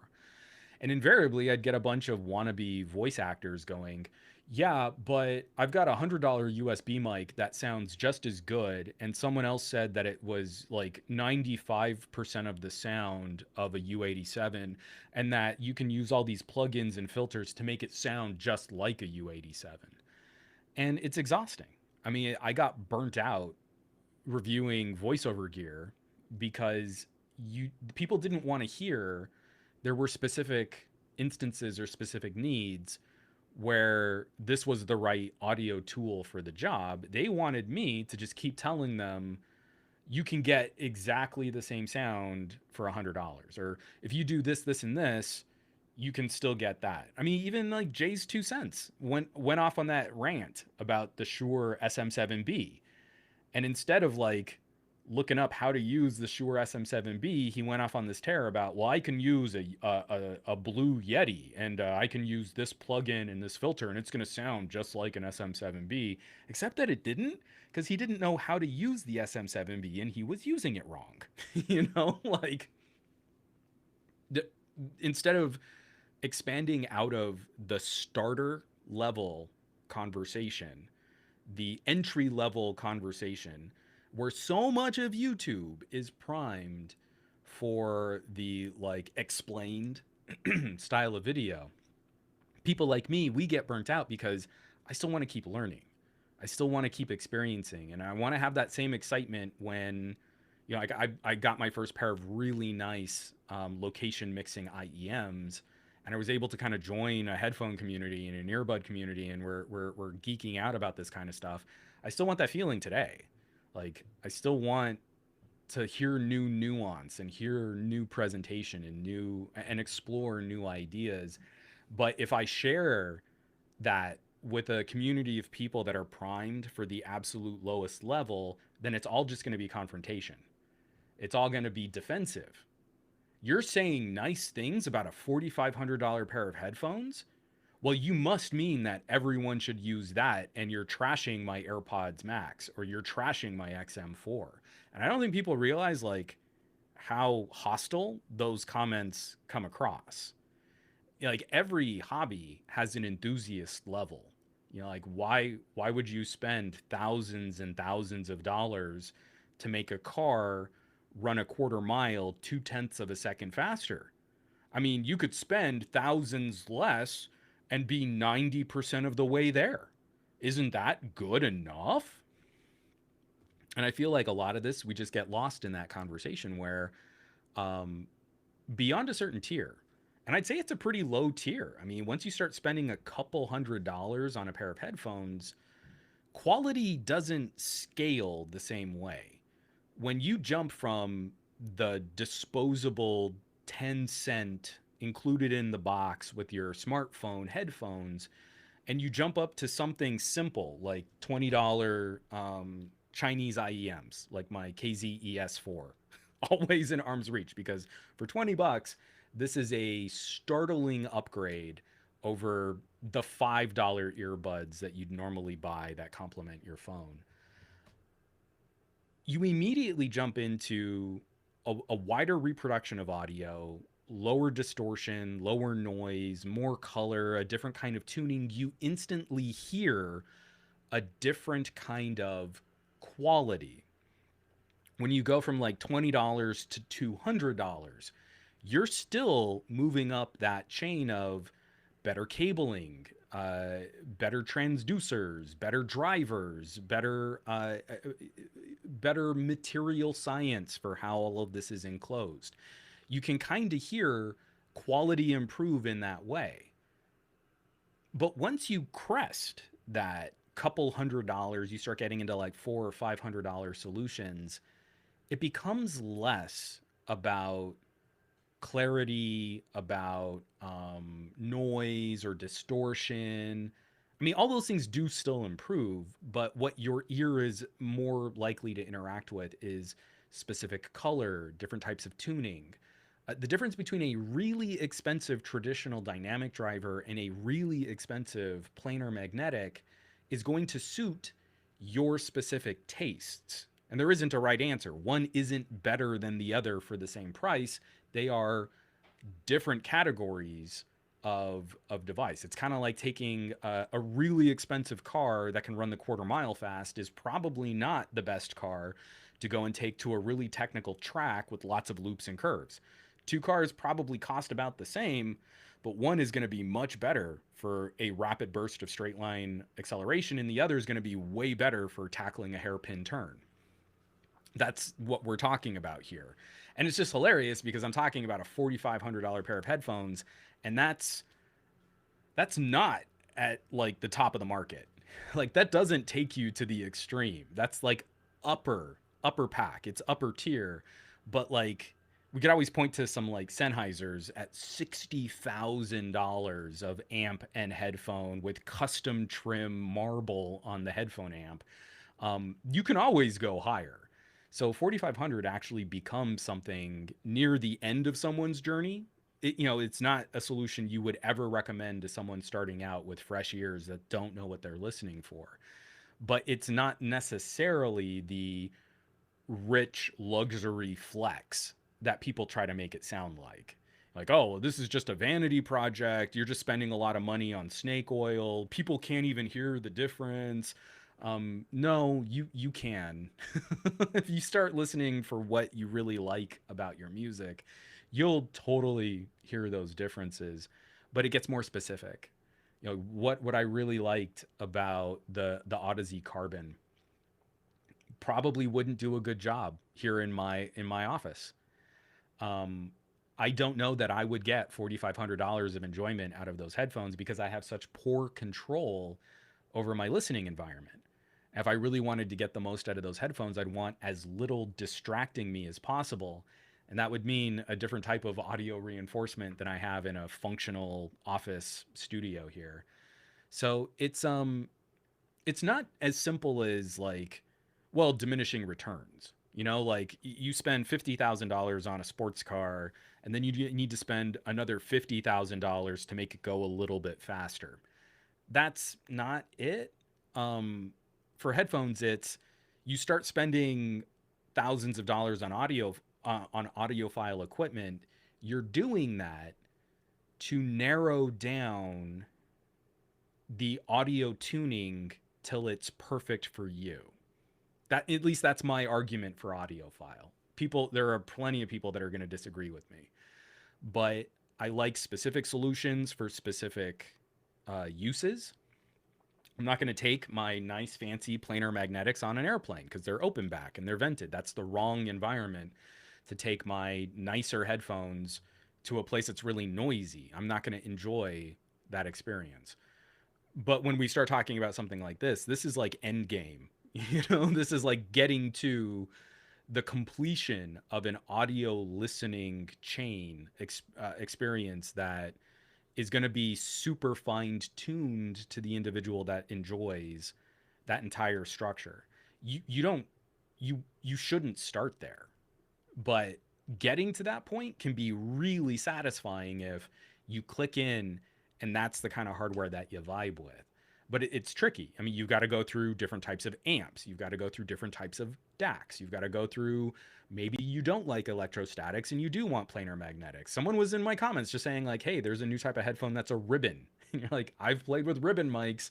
I don't know that I would like that in a headphone. But again, they're different. So it's not a continuum of gooder and badder linked to one dollar amount that we should expect. It doesn't work that way. But again, that makes it very difficult to express this. It's very experiential. So I go down to the Odyssey headquarters, and I mean, a lot of this stuff is kind of repeated from the video that I published. You can catch that video for a better edited version of me sharing my thoughts. I am a junkie for detail and articulation.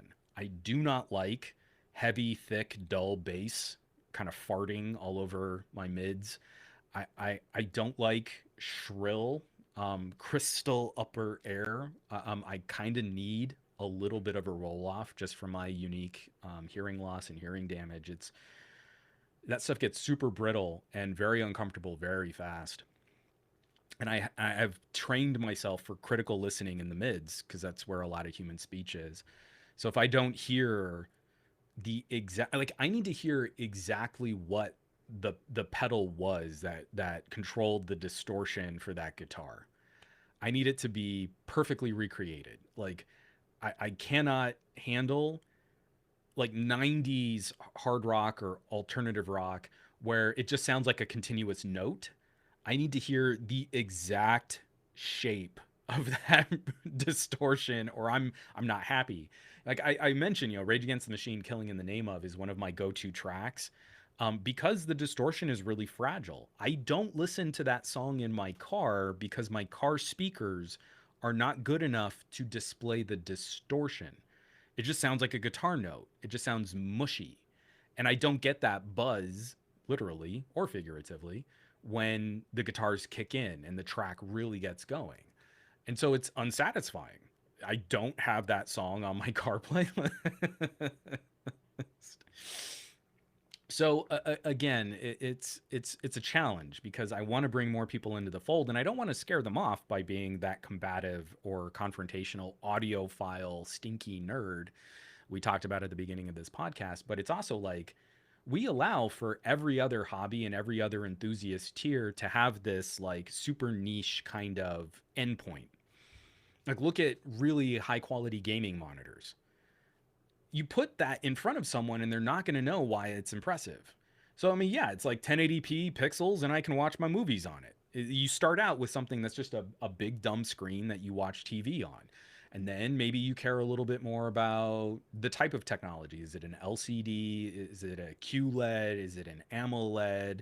Back when we were all hyped up about, you know, different types of flat panel HD TV. It's a plasma. Ooh. We're going to be getting into like micro LED and stuff like that. The backlighting, maybe you care about the difference in backlight quality or strobing. Do you care about higher refresh rates? What about that peak brightness? Because then that's going to influence how you enable HDR. What certification for HDR do you have? And then at a certain size, how do you pair that with a high quality audio solution? Is this something that's going to be mounted in your living room? Is this a monitor that you're going to sit right in front of? What does it do for gaming? Does it tear frames in gaming because it doesn't have an adaptive refresh rate? And suddenly you're spending quite a bit more on an imaging device than the average consumer will use just to watch TV. Now, we don't blink too much at that display nerd. But for some reason, if you start trying to describe the audio experience in a similar way, people shrug it off.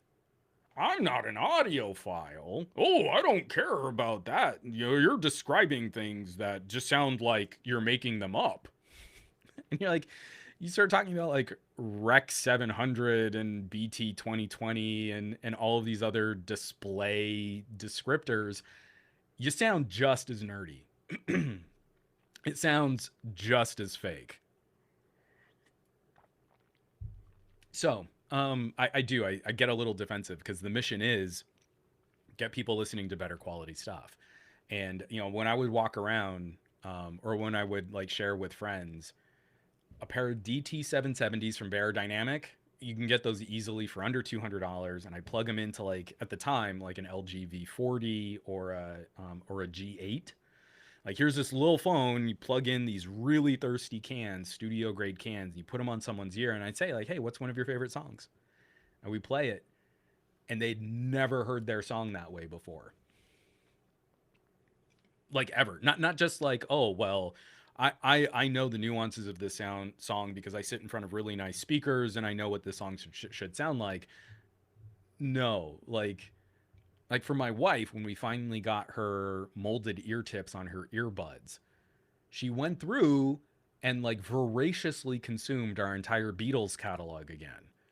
She was almost 40 and had never heard her favorite catalog of music. Not to that detail, not to that clarity, not to that quality. So that took some doing. We had to get really nice drivers. Me Audio MX3s are $150, and it was like another $150 to get her ears molded. So those are $300 earbuds, and I think my wife's ears are worth it. My daughter has her own little music player. She's 5, and she is amazingly taking care of this little $30 MP3 player that we got her. But we did splurge on some Puro Quiets. It's like almost $150 pair of headphones. But there's tiny ear cups for little kids, active noise canceling, and they've got a volume limiter so that we can keep her from jacking the volume up too high.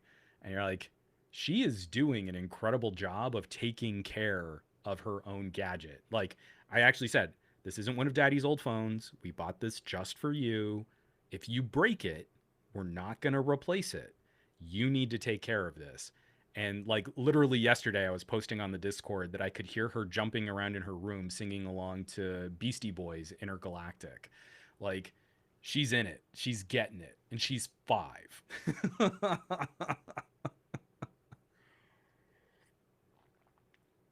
So again, the whole conversation is just, I shouldn't say the conversation. The whole presentation of what Odyssey has done here is just so stinking cool. It's interesting. There's a medical component to this. And along the way, they took this medical tech and they realized like, hey, it actually sounds pretty good.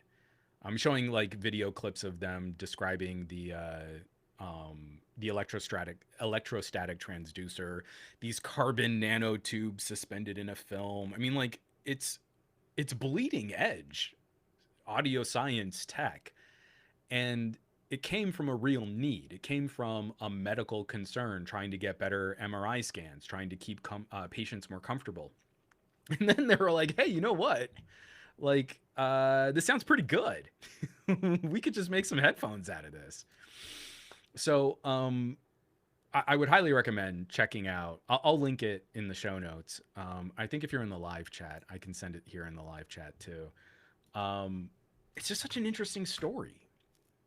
and that gets me excited. There's like a human component to it. There's medical, there's science, and then at the end of this whole chain, I got to listen to headphones that just did an absolutely wonderful job of reproducing music that I knew very well. Um, like I have an expectation. I think this is what the song should sound like. And on my really nice headphones, like my Sennheiser 599s, my Barodynamic DT770s, that's what the song should sound like. And then I stepped up to planar magnetics, and it wasn't that the planars did something to change what the music sounded like, but it was like the planars were able to get out of the way of the music even more. So they sounded more like what I thought they should sound like. And then using these electrostatics, it was just like another evolutionary jump. They didn't sound overly manipulative, different. These songs sounded even more like what I thought they should sound like. And trying to compare and contrast, and I had my LCD ones, and you're like, there was such a clear difference between this $400 headphone and this $4,500 headphone. And it didn't take away from the $400 headphone. It's not like I'm pulling out my LCD ones going, such garbage. That's not it. It's just this huge appreciation for a technological leap and advancement, and it's such a fun upper premium kind of experience. It's so unique. It's so different, and yet immediately grokkable. It's accessible at the same time. I don't know. I'm now starting to wax even more poetic and philosophical when we should probably start wrapping this up. But again, it's such a good story. So at least if you're inclined, I mean, you can catch my video. My video is like 15 minutes long, where I repeated a lot of the stuff that I've said in my podcast. But at least catch Odyssey Carbon Electrostatic headphones on the Odyssey YouTube channel. It's a good story, and it's an interesting idea to kind of keep an eye on as we look at some of the other advancements in audio tech that are happening around the consumer level.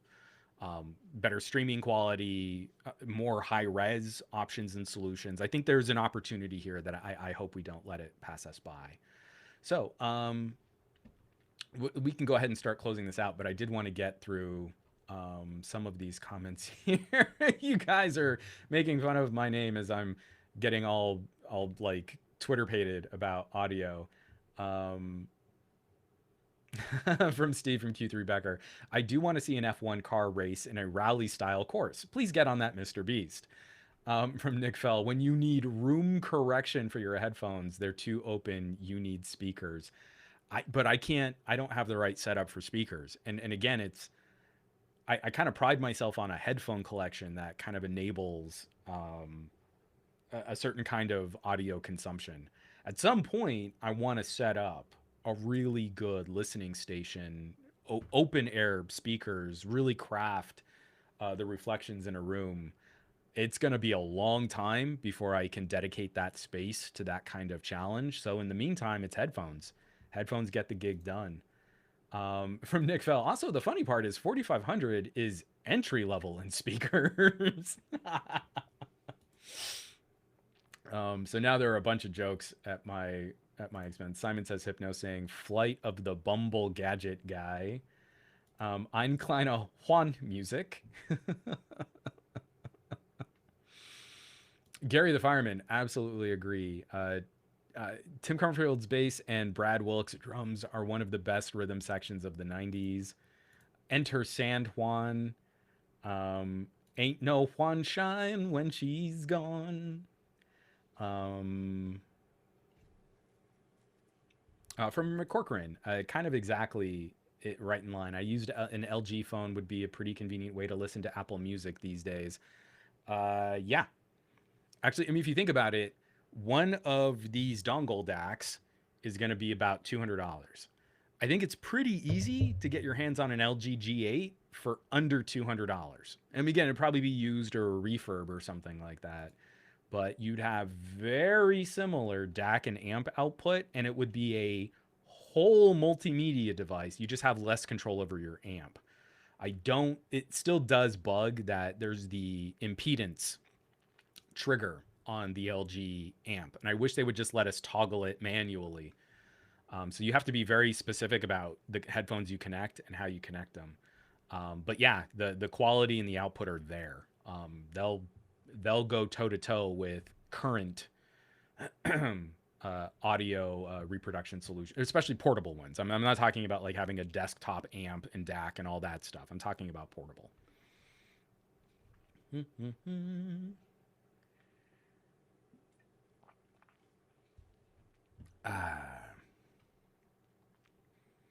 From McCorcoran, I don't know these. The CCI coffee bean is only 12 bucks on Amazon right now. It's a pretty sweet little IEM. Um, I don't know CCI. Is that like CCA? Because I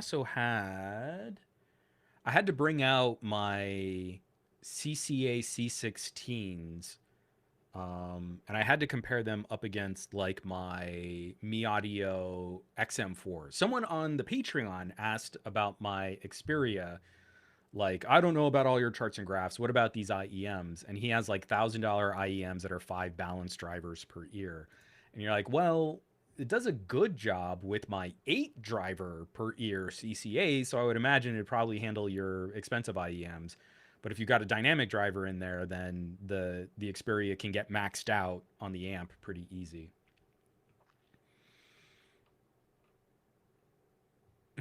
Just all don't let me Juan.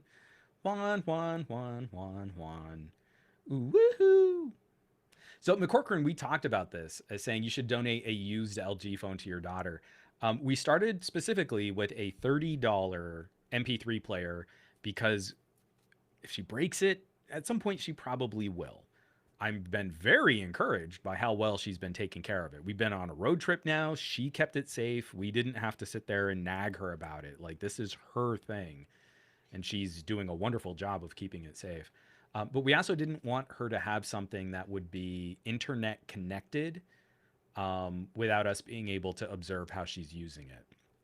So we started with an MP3 player, but I don't think it's going to be much longer before I'm going to trust her with something like an old phone if she wants to use that as more of a multimedia device. From McCorcoran, if she finds out she has a right to party, you're in trouble. Well, we're gonna keep her first with the more age appropriate part of the Beastie Boys catalog. Like, we feel pretty good about Intergalactic. I might try Sabotage. I don't know. Anyway, um, Lex's headphones are adorable. They're electric neon pink with a white headband, but they also have surprisingly good active noise cancellation. Those little Puros are no joke. From Cash. I've never done an MRI, so this is Cash's comment. I've done an MRI and the sounds are ear piercing. The earplugs they gave me were slipping out and I couldn't put them back in. That sounds like my personal hell. I'm already a little claustrophobic and super sensitive to noise, and that sounds awful. I can't even imagine. Gary the fireman says saying I got a copyright strike. Yeah, probably. From Vazikos 8, is there a high-end USB DAC that also charges the phone, or the electrical noise is too much and the only solution is dual dongles? No, I do not know of anything that will charge the phone, but you can go battery powered, like a Q3, a FIO Q3, or an iFi hip DAC. So at least it's not drawing power off of the phone. They're just working together. You can get battery powered that way. I don't know of anything that will charge the device. I think you'd need a much larger battery for that. And from Aditya Anil, yes. The answer is yes. Are dynamics harder to drive than balanced arms? Balanced arms are tiny little sound generating apparatus. Dynamic drivers are typically a little bit larger and more like traditional speaker cones. And they do seem to take more juice to get a good to get a good drive, to drive them well. So on the Xperia 1 Mark III, my Mi Audio XM4s are one click, no, like two or three clicks below maximum volume for what I would consider to be a comfortable listening volume. On my CCA C16, which are all balanced arms, but it's 8 balanced arms per ear. I don't know. I'm like at 30% of the volume rocker on the Xperia. That Xperia amp is pretty weak. So if you do a multi-driver IEM, it's very likely you'll be at the upper limit of what that Xperia can generate. Simon says hypno noise canceling MRI. Well, that's what's again. I think it's like magic. The medical version of the Odyssey Carbon do have active noise canceling. How do you do that in a headphone without interfering with the magnetic fields of an MRI? Again, that sounds like magic to me. That sounds like science fiction, and I wish people were getting more excited about that. All right, folks, my voice is failing, so I'm going to go ahead and wrap this up. Tons of audio tech to talk about. I've got some. I'm getting back into the swing of some phone videos too, especially after the road trip. And I want to do a follow up to the TCL Nextwear now that I'm back in the Gadget Lab. I've been back in the Gadget Lab, and just using it around the house because it is kind of interesting having a face wearable display before I finally have to send it back to TCL. They haven't asked for it back. So I'm just going to keep holding on to it until they're like, hey, Juan, give it back to us. And they do grabby hands.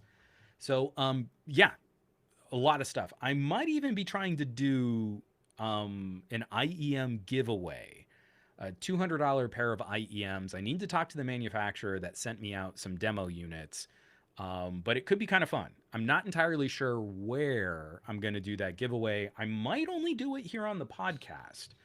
As opposed to making it like a Gleam link or something like that. Maybe just do kind of a comment, a random comment draw, and then I'll send the IEMs out to someone from a random number generator.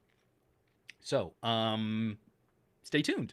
It should be fun, and definitely listen to some cool music, or watch some fun movies with good sound design. Play some good games. Oh, that's the other one. I want to do a gaming headset comparison. You don't need to know all that. I've got the list right here, my little notepad of all the stuff that I need to shoot. So, on that note, uh, man, I'm gonna stick this landing. Thanks everybody so much for watching, for sharing, subscribing. All of the people that were supporting Adriana and the Whip, Gary the Fireman. Just awesome. Thank you so much for all of the subs and the support and keeping these conversations going on whatever platform you're consuming them on. Um, it means a lot, and again, it's so refreshing to start my week this way. Paul, what are you doing? Paul just gifted a bunch of subs to Rami Vaden, Steel's Finest, One Hell of a Boy, Brazgos, Blue Man Rule, Lori Elf, Fox777, Orod Tech, Las Divine, and TK Bay. Paul just hooked up TK Bay. Paul, what are you doing, buddy? Thank you so much, man. That's amazing. He just catapulted himself to #1 on the stream chat just as we're wrapping this up, and I greatly appreciate it. So, folks, I want you to have an amazing week with your tech. I want you to do awesome with your technology. I want you to be awesome with your technology. And I'll catch you all back here next week for another episode of the Monday Morning Tech Chat Show on the SGG QA podcast channel. Be safe. Wear a mask. Just try and keep your head down. Let's get through this together. I don't want to see anyone getting sick, getting hurt. And being safe, I think, is the better play. Even if it looks a little silly, I really don't want to see any of us getting messed up by this. So I'll catch you back here next week. I love you all. Take care.